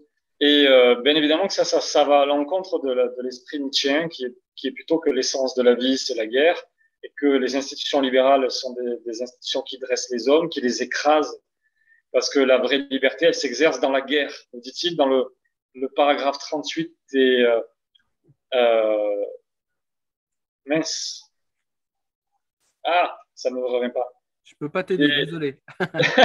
Je l'ai noté parce que, attends, je vais le redire, c'est bon, peu importe, mais c'est le crépuscule des idoles, voilà, le chapitre des flâneries inactuelles.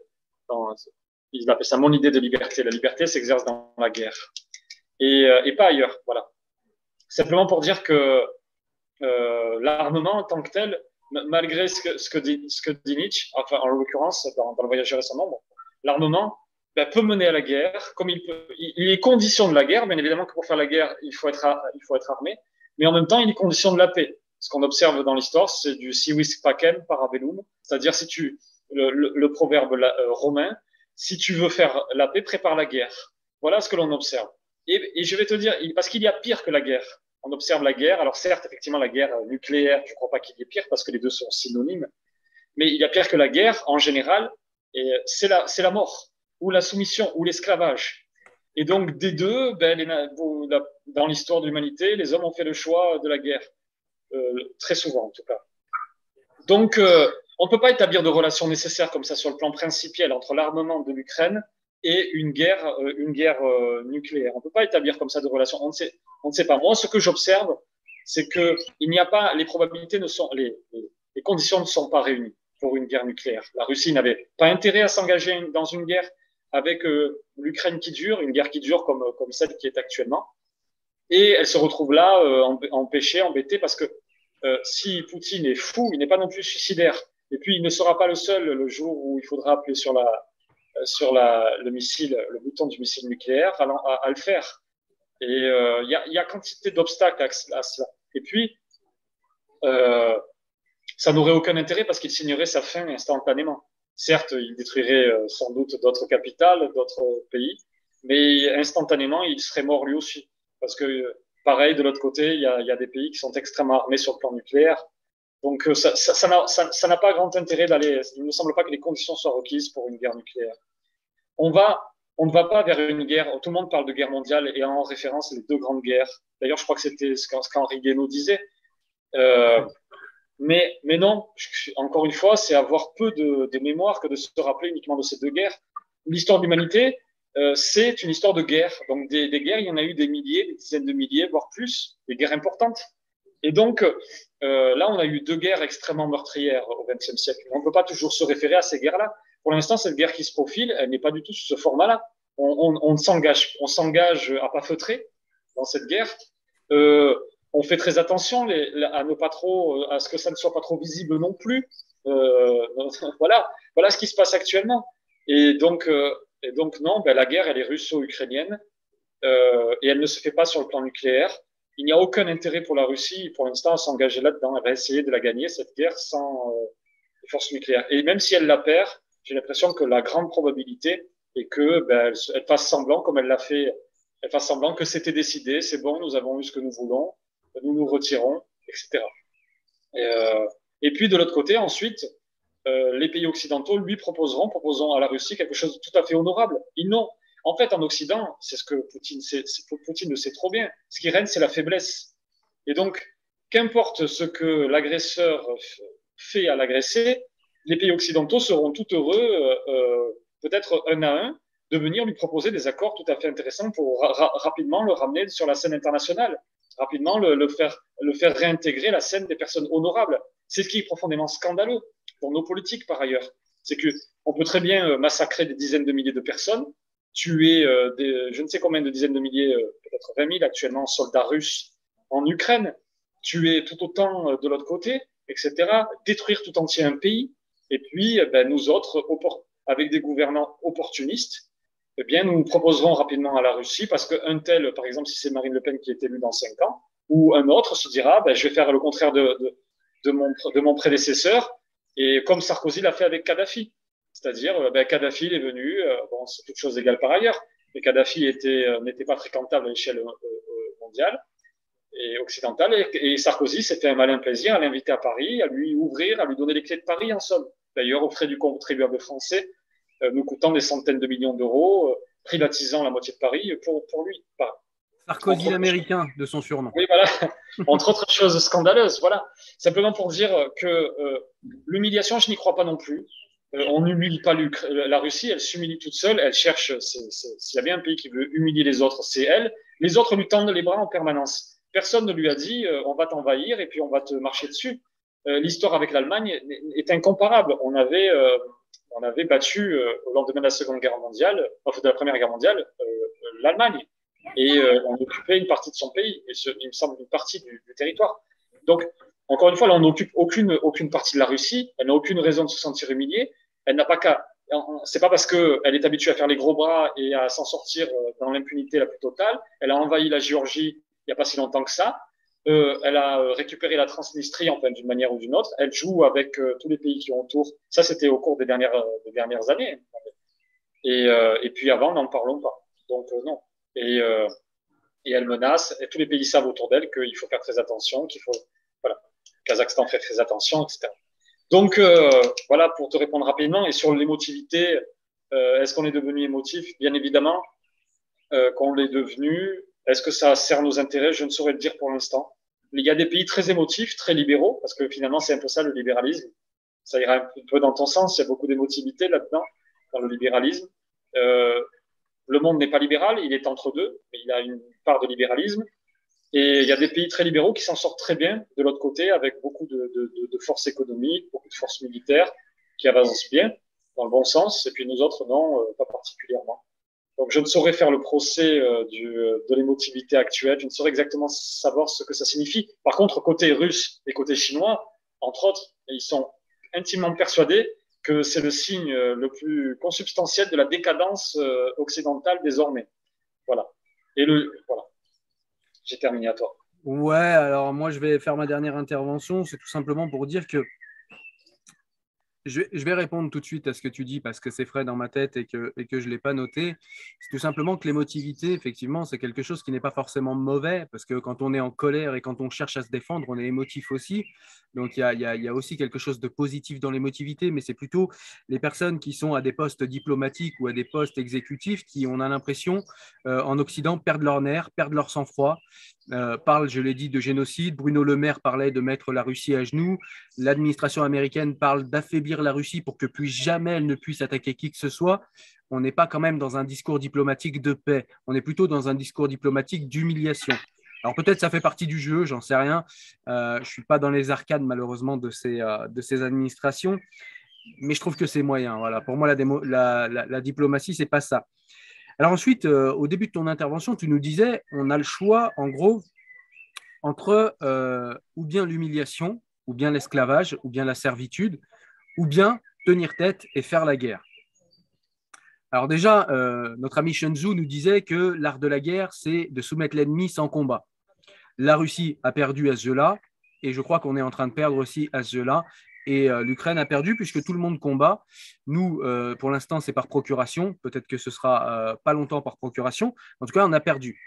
On a perdu tous ensemble à cause de la Russie, j'en suis bien d'accord. À cause de la Russie, on a perdu. Cependant, est-ce qu'il n'y a pas une troisième voie qui a toujours été la voie de la France au niveau diplomatique, c'est-à-dire ni la soumission à qui que ce soit, ni le discours belliqueux envers les gens. C'est-à-dire qu'en gros, je vais faire une analogie que j'avais fait, je crois, lors d'un échange en commentaire Facebook avec toi et d'autres, où je disais, en gros, moi qui ai un petit peu connu les bastons de rue, donc les bastons de bande, où quand tu t'embrouilles avec quelqu'un, il n'y a pas forcément simplement ta bagarre contre la personne. Ça engage d'autres personnes, ça engage des choses qui vont arriver après.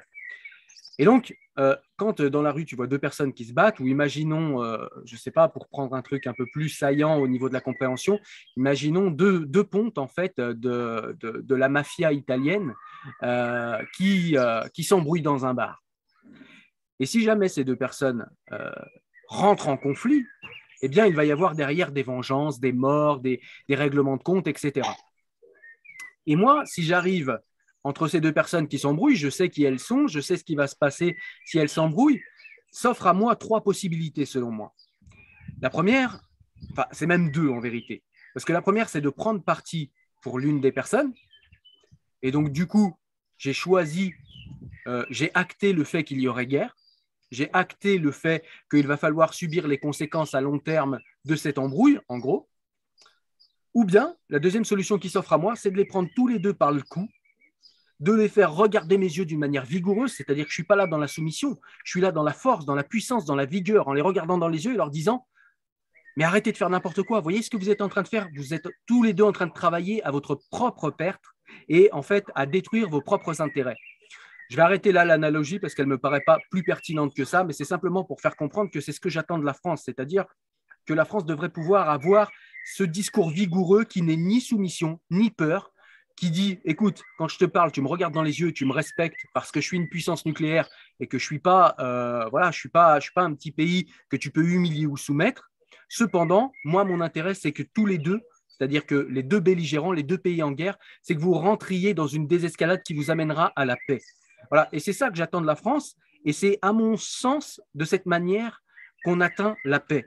C'est d'ailleurs la théorie de Spinoza qui nous explique que la paix, ce n'est pas quelque chose qui arrive comme ça, qui nous tombe dessus, ou ce n'est pas l'absence de guerre. La paix, c'est un véritable travail au quotidien pour construire la paix. C'est exactement ce que disait aussi Henri David Thoreau dans son fameux livre La désobéissance civile. J'ai zappé quel chapitre, mais il nous explique que, eh bien, il faut véritablement travailler à la paix pour que la paix advienne. Ce n'est pas quelque chose qui advient comme ça ou qui, je sais pas, qui advient quand les gens en ont marre de se battre. Il faut véritablement une puissance forte qui travaille à la paix. J'attends ça de la France et je ne le vois pas. Au contraire, je vois plutôt une attitude belligérante, même si pour être honnête, pour être complètement honnête, on voit que Macron quand même est inspiré de cette tradition française parce qu'il reste quand même extrêmement mesuré par rapport aux autres administrations de l'Europe. Voilà, donc ça c'est un petit peu ce que j'aimerais voir. Et à mon avis, on n'est pas forcément soumis du coup ou à l'humiliation ou à la servitude, ou alors à être un guerrier qui fait face à un des deux belligérants. Encore une fois, on peut choisir de ne pas choisir entre les deux et choisir la voie de la paix tout en ne baissant pas le regard et tout en ne donnant pas ses fesses pour être un peu trivial. Voilà, c'est tout ce que j'avais à dire sur le sujet. Donc, à mon avis, pour moi, tu as parlé des armes. Et là-dessus, ben, je dois dire que je suis assez d'accord avec toi. Donc, là-dessus, je ne mettrai aucune nuance. Je suis véritablement d'accord avec ce que tu as dit. On peut très bien fournir des armes et amener un pays à la paix, amener deux pays à la paix en rééquilibrant les forces. C'est très possible. On peut aussi amener à une guerre un peu plus importante. On l'a vu quelquefois dans l'histoire. Est-ce que ça va nous amener à une guerre nucléaire? Pas forcément. Là aussi, je suis assez d'accord avec toi. C'est simplement que c'est une possibilité, en fait. Là où j'ai une légère nuance avec toi, j'étais assez d'accord avec tout ce que tu disais, en vérité, à la précédente intervention. Voilà, je pourrais signer sur tout ce que tu dis, à la nuance près que je me dis, il y a quand même cette possibilité qu'on laisse. Et comme le disait également ce brave Sun Tzu, on sait quand on commence la guerre, on ne sait pas quand on l'arrête. En fait, on la commence quand on veut, on la finit quand on peut. Donc, est-ce qu'il ne faut pas prendre les choses en main plutôt que laisser le truc pourrir et devoir subir au final un enchaînement qu'on n'aura pas choisi? Voilà. Oui, très belle intervention, Cyril. Merci. Non, euh,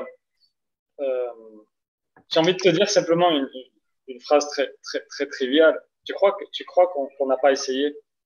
Tu crois que les gouvernants occidentaux n'ont pas essayé? Tu crois que les Ukrainiens n'ont pas essayé? Parce que c'est insulter les Ukrainiens, parce qu'on le fait, on aime bien, en France, on le fait beaucoup, de croire qu'ils n'ont pas essayé. Ils savent que ça ne dépend que du Kremlin. Ils le savent, ils n'ont de cesse de le répéter. Les dirigeants ukrainiens, les diplomates n'ont de cesse de le répéter, ça ne dépend que d'eux, parce que c'est eux qui mènent les ficelles, c'est eux qui ont décidé de la guerre. Et donc, les Occidentaux, Macron, avec la meilleure volonté du monde, et même si je ne suis pas d'accord avec sa politique en général, on ne peut pas lui enlever ce talent-là. C'est quelqu'un qui essaye. C'est quelqu'un qui a un grand talent dans la conviction. Il l'a montré avant chez Rothschild, il le montre en tant qu'homme politique, et, euh, et avant, sans doute, peut-être durant toute sa vie. Et là, il parle à Macron, il parle à Biden, il parle à Poutine. Poutine me disait de lui qu'il l'a torturé parce qu'il est extrêmement pugnace et très talentueux dans l'argumentaire. Ils ont essayé. Macron aurait été tout heureux de ramener, d'ailleurs, je veux dire, il s'en est vanté juste avant le 24 février et l'invasion. Mais il aurait été tout heureux de ramener un accord. C'était son ambition. Et non, il n'y est pas arrivé parce que on peut, encore une fois, tu peux te dire que tu peux prendre là les deux personnes costauds dont tu parlais tout à l'heure. Et s'il y en a un qui veut pas, il veut pas. Toi, t'es pas assez fort de toute manière. Et puis même si tu étais assez fort, ça suppose de rentrer dans un rapport de force avec lui. Le fameux rapport de force qu'on souhaite éviter par cette réunion. Donc ce serait extrêmement contradictoire si nous nous mettions nous dans ce rapport de force contre lequel on serait supposé lutter. Ce serait peut-être, je te place juste une parenthèse, Alexandre, parce que j'ai peur d'oublier et puis que je pense que c'est important, mais ce serait peut-être le courage, en fait, dont certains se gaussent derrière leur clavier. Ce serait peut-être ça le véritable courage, c'est de s'engager véritablement. Mais pour ça, il faudrait une armée. C'est vrai qu'on est à poil, donc c'est compliqué. Mais on a toujours la dissuasion nucléaire et on pourrait quand même peut-être avoir ce courage-là. Et là, on serait peut-être aussi, nous, en tant que Français chauvins, soucieux de la morale et de l'éthique, peut-être plus fiers de nous. Parce que là, on prendrait un vrai risque. Là, on a l'impression qu'on fait des trucs de lâche. On envoie comme ça des armes et on attend de voir. Non, mais je ne crois pas que ce soit lâche. Moi-même, j'aurais pu dire de manière un peu plus impulsive, je crois même par ailleurs l'avoir pensé ou même peut-être un peu écrit, au tout début, il faut qu'on s'engage avec l'Ukraine. Et après, pensant que la Russie était à peu près égale en termes de puissance à la nôtre, c'était ce que je pensais avant, n'étant pas spécialiste du sujet. Mais nous avons toujours battu la Russie, si tu veux, dans l'histoire. Napoléon n'a pas perdu, même quand il est allé jusqu'en Russie avec sa grande armée de 615 000 hommes. Les Russes se sont faufilés, les Russes sont partis et ont laissé Moscou, etc. Il y a eu une bataille que les Français ont gagnée. Puis après, surtout, ils ont été battus par le froid. Mais je veux dire, la Russie, par exemple, quand elle a voulu envahir l'Empire turc, pour des raisons d'équilibre européen, la France et la Grande-Bretagne sont allées la corriger. Et voilà ce que c'est un petit peu. Donc là, et en fait, en regardant les forces désormais, je me suis aperçu que c'était incomparable. Nous, on a abandonné cet investissement militaire, erreur monumentale, il y a un certain nombre de décennies. Alors, on a nos 300 ogives nucléaires qui sont sans doute très bien entretenus et qui dissuaderont tout le monde de nous attaquer. Mais ça n'est pas assez. Il nous faudrait une force militaire qui soit un peu plus grande. Mais malgré tout, ça ne résoudra pas le problème. C'est-à-dire que, encore une fois, on ne doit pas non plus devenir une nation militaire. On doit être une nation commerciale, on doit être une nation libérale qui respecte les droits des individus dans une certaine mesure, tant que ces individus respectent les droits de la nation et des autres. Mais c'est ce qu'on est et on doit avancer en ce sens. Voilà. Par contre, on doit en même temps effectivement renforcer notre force militaire pour être un peu moins ridicule. Parce que c'est la première fois depuis longtemps qu'on est ridicule à ce point-là. On a été quand même première puissance presque mondiale avant la Seconde Guerre mondiale. On avait une grande confiance dans notre armée et on avait raison. Et donc, depuis des siècles, c'est un petit peu le cas. Et deux puissances mondiales, l'Angleterre et la France. Voilà.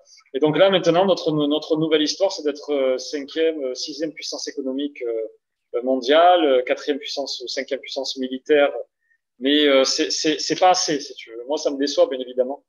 Mais c'est encore voilà, un autre sujet. J'ai l'impression qu'en termes de désescalade, en fait, on a fait ce qu'il fallait. Maintenant, la guerre est commencée, la bagarre est là.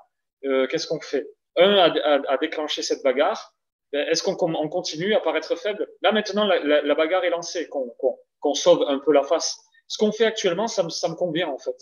Je ne crois pas qu'on ait besoin de faire plus. Ça ne convient pas aux Ukrainiens, bien évidemment, qui voudraient qu'ils se sentent seuls, alors qu'ils se sont engagés enfin, je veux dire, explicitement auprès de nous, si tu veux, auprès des Européens, et puis nous, ils sont seuls à se battre. Mais en fait, dans les faits, qu'importe ce qu'ils pensent, dans les faits, ils ont les hommes et nous, on a les armes. Ils ont les hommes, nous, on a l'argent et on a les industries militaires pour leur fournir tout ce qu'ils veulent. Et comme ils sont beaucoup, beaucoup plus nombreux que l'assaillant et beaucoup mieux positionnés, ça me convient. Il me semble qu'ils ont désormais l'avantage.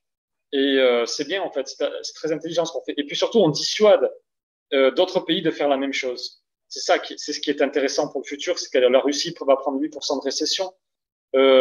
Les oligarques russes vont perdre des milliards et Poutine également de son côté, qui est l'homme le plus riche de Russie. On va en parler après, excuse-moi Alexandre. Voilà. Mais... Et donc, simplement pour terminer là-dessus, encore une fois, on n'a pas le choix. Ceux qui croient l'inverse comme Nietzsche dans le Voyageur et son ombre, tu sais, sur la pacification, le pacifisme ou la paix sans armes, sont des utopistes. Dans les faits, ça ne fonctionne pas comme ça. Tous les pays désarmés ont disparu, tout simplement. Le Tibet était désarmé, alors là, c'était même sa philosophie. Il a disparu. Quoi qu'on fasse, c'est, à mon avis, terminé pour le Tibet. Et l'histoire des pays ayant disparu est bien plus longue, la liste est bien plus longue que l'histoire des pays qui existent actuellement. Et l'histoire des nations, des villes, des cités, etc., des ensembles que l'on ne nomme pas pays, mais qui avaient les mêmes formes, eh bien, ont disparu pour les mêmes raisons. Ça ne veut pas dire que c'est une question qui se résout avec l'armement. Trop d'armement mène l'autre à vouloir nous envahir, alors que préalablement, il ne voulait peut-être pas. Tu vois? Donc, je ne suis pas en train de résoudre la question de l'intensité de l'armement. Simplement, dans ce cas-là, l'Ukraine n'a jamais envahi, en tout cas, n'est pas une menace pour ceux qui l'entourent, pour les pays qui l'entourent. L'armée en tant que telle ne pose pas de menace de souveraineté territoriale pour les pays qui l'entourent. Et donc, l'armée en tant que telle ne pose pas de problème aussi pour le futur ou d'éventuelles tentatives de conquête ou d'armes qui pourraient servir à des conquêtes. Il y a d'autres problèmes, bien évidemment, comme le problème du terrorisme. On va peut-être se retrouver avec des missiles Stinger ou Javelin qui vont venir abattre des avions de ligne. Et on va être heureux. Effectivement, ça risque de susciter des problématiques terroristes. Voilà. Moi, le seul problème que je vois, c'est un petit peu ça pour l'instant. Et d'ailleurs, je dis ça, mais c'était ce qu'avaient fait les pro-russes, les séparatistes russes, en septembre 2014. Ces gens qui ont beaucoup de défenseurs en France ont abattu un avion de ligne avec un de ces missiles, presque 300 morts, 298 morts, de gens qui allaient à Kuala Lumpur, alors qu'ils savaient que c'était un avion de ligne. Tu me diras ce qui est humaniste dans cet acte-là. Voilà. Sur ta dernière intervention, je suis complètement d'accord avec toi et c'est tant mieux parce qu'il faut qu'on avance sur le sujet suivant. Je terminerai juste par une petite phrase. Il n'est pas trop tard pour essayer la paix, même quand les gens se battent. Il n'est jamais trop tard. Voilà, je terminerai juste par ça. Et le dernier sujet, on va l'aborder tout simplement pour parler d'économie et donc voir si au niveau économique, on a raison de faire ce qu'on fait. Est-ce qu'il y a peut-être, ça c'est une question qui n'était pas forcément dans le sujet, mais qui me paraît connexe, est-ce qu'il y a une tension entre l'éthique et l'économie? C'est-à-dire, est-ce qu'on a raison ou pas de le faire au niveau économique, d'accord, mais est-ce qu'on peut serrer les dents au niveau économique pour servir l'éthique? Ça, c'est quelque chose qu'on va discuter au long de ce chapitre. Alors, moi, au niveau économique, honnêtement, je vois les intérêts de la France, encore et toujours. Et quand je regarde les intérêts de la France, je me dis qu'on sort déjà d'une crise pandémique. Donc, on avait déjà une tension sur les ressources, puisque l'économie s'étant arrêtée dans beaucoup de pays du monde en même temps, elle redémarre en même temps dans tous les pays du monde. Ce qui fait que beaucoup de personnes ont besoin de beaucoup d'énergie en même temps. Et donc, il y a une spéculation, et puis même le fait qu'il y ait des tensions dans l'approvisionnement d'énergie fait grimper les prix. Donc, ça fait grimper les prix de tous les produits, puisqu'en l'occurrence, on parle du pétrole. Et le pétrole, en fait, agit sur tous les produits, puisque le pétrole est la principale source d'énergie que nous avons, que ce soit pour construire, que ce soit pour le voyage des produits que nous importons, que nous exportons, etc. Donc, ça va faire monter les prix de ce qu'on achète, ça va faire monter les prix de ce qu'on produit. Et donc, il y avait déjà une grande tension. Et on ajoute à cela l'instabilité de la guerre. Et on sait que l'instabilité de la guerre apporte aussi un désordre économique souvent mondial. En tout cas, là, c'est le cas parce qu'il y a des risques de conflit mondial. C'était un simple petit conflit régional sans véritable risque d'élargissement, pas forcément de guerre mondiale, mais au moins d'élargissement. Je pense qu'il n'y aurait pas cette tension au niveau économique. C'est-à-dire qu'on voit des gens qui spéculent déjà sur le fait que eh bien, l'Ukraine ne pourra plus exporter, par exemple, le blé, je voyais, ne pourra plus exporter le blé pendant plusieurs années. Et donc, on a des gens qui font en France de la rétention, en fait, avec le blé et qui attendent que les prix montent pour pouvoir vendre les stocks qu'ils ont. Donc, ils organisent une pénurie. Bref, je ne vais pas décrire tous les mécanismes, mais ce que je veux dire, en gros, c'est que cette guerre vient s'ajouter, en fait, à cette crise pandémique pour aggraver l'inflation qui, de toute façon, était déjà là. Elle était sous contrôle. En tout cas, c'est ce qu'on disait dans les institutions de l'Europe. Et là, on a une inflation qui paraît plus importante. Et on a peut-être aussi un problème de croissance mondiale, du coup. Oui, tout à fait. On a un problème de croissance mondiale qui est lié à cette guerre. Qu'on s'y soit impliqué ou non, ne change pas l'affaire. La problématique aurait été à peu près égale de ce côté-là, du côté de l'inflation et donc du côté de la problématique de la croissance mondiale que tu évoquais. On va rester peut-être là-dessus, sans parler de l'implication française. Il y a un problème inflationniste dans le monde qui est naturel, et il y a un problème de spéculation qui est artificiel. Donc un double problème, à la fois naturel et artificiel. Parce que, comme tu le disais, Cyril, eh bien, beaucoup de spéculateurs profitent de l'occasion pour faire augmenter leur prix sur le blé, sur quantité d'autres produits. Je crois là, c'était sur l'huile de tournesol. En France, un certain nombre de producteurs, visiblement, les stocker, les préserver en vue d'une augmentation des prix pour ensuite les revendre plus cher en jouant sur le fait que sur le problème ukrainien. Est-ce que cette inflation est extrêmement problématique pour nous sur le plan économique? Moi, je vais te dire, je ne sais pas exactement. Individuellement, moi qui viens d'acheter une maison, eh bien, finalement, cette maison va prendre de la valeur. L'inflation va tout toucher, touche tout. Ce sera plus dur pour ceux qui suivront, c'est-à-dire ceux qui voudront être propriétaires après. Mais en ayant acheté une maison, ben, je sais qu'elle va prendre de la valeur. Je sais que aussi le crédit que j'ai fait pour l'acheter va rester le même et donc va me coûter moins cher, tout simplement, parce que c'est l'euro qui baisse en somme en comparativement au c'est ce qu'on appelle le pouvoir d'achat, baisse en fonction du prix des biens et des services. Je me retrouve donc finalement favorisé par la situation d'une certaine manière, pas exactement de suite. Voilà. Pourquoi aussi je me retrouve favorisé, c'est qu'on est entré dans l'ère du quoi qu'il en coûte, de l'ère où tous les problèmes occidentaux, pas exactement occidentaux, parce que je ne veux pas faire non plus de généralité, mais qui sont assez communs à beaucoup de pays occidentaux, se résolvent par l'endettement. Donc on se surendette massivement. On utilise tout ce qu'on peut dans le monde dans notre capacité d'endettement. Et donc finalement, je suis assuré. Je vois qu'on est à 120%. C'est déjà monstrueux, mais on est assuré de pouvoir s'en sortir pendant les années à venir de ce côté-là, parce que bien la machine économique est en permanence financée artificiellement par l'endettement massif de l'État français. Voilà. Moi, de mon côté, en tant que l'État français, d'ailleurs, se retrouve, de mon côté, je me retrouve favorisé d'une certaine manière, parce que finalement, le prix de l'huile ou des aliments, quoi qu'on en dise, c'est moins de 20% désormais de dépenses des ménages français. D'un autre côté, l'État français, par contre, lui aussi s'en trouve aidé. Je ne sais pas si les gens, je ne sais pas si on entend beaucoup ce type de discours, mais l'État français voit ses rentrées fiscales exploser. La TVA, c'était 150 milliards par an, et donc là, les prix augmentent. Donc la TVA sur les prix, étant sur les prix, ben, augmente de manière importante. Sur l'essence, n'en parlons pas. C'est un jackpot là pour le gouvernement français. Mais je ne suis pas optimiste vis-à-vis de l'État français, parce que c'est tout le problème d'ailleurs est là, c'est que la pathologie presque consubstantielle à la France depuis un certain nombre de décennies, et que qu'importe les rentrées fiscales, on trouvera toujours d'autres moyens, d'autres gabegies financières, d'autres moyens de pouvoir jeter cet argent par les fenêtres. On n'essaiera pas de nous désendetter ou d'investir intelligemment, de réduire l'assistance sociale qui est beaucoup trop importante en France. 350 milliards d'euros environ pour les aides sociales, plus que le PIB colombien, 3 fois plus que le PIB marocain, etc. Juste pour par an. Oui, par an. Ah ouais, ok. C'est monumental. Bon, on a un PIB de 2400 milliards d'euros, alors environ, je ne sais pas exactement où on en est, on est à peu près par là, 2400, 2500 milliards d'euros.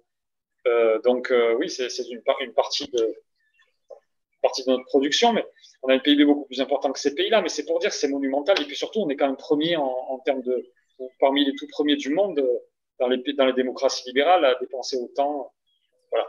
Et donc tout cela ne me convient pas, bien évidemment, parce que tout ça n'est pas méritocratique, parce que je préfère une économie méritocratique où on récompense le risque et on ne fait pas peser le risque que d'autres prennent sur un autre qui a pris le fameux risque. C'est à peu près le système qui est le nôtre.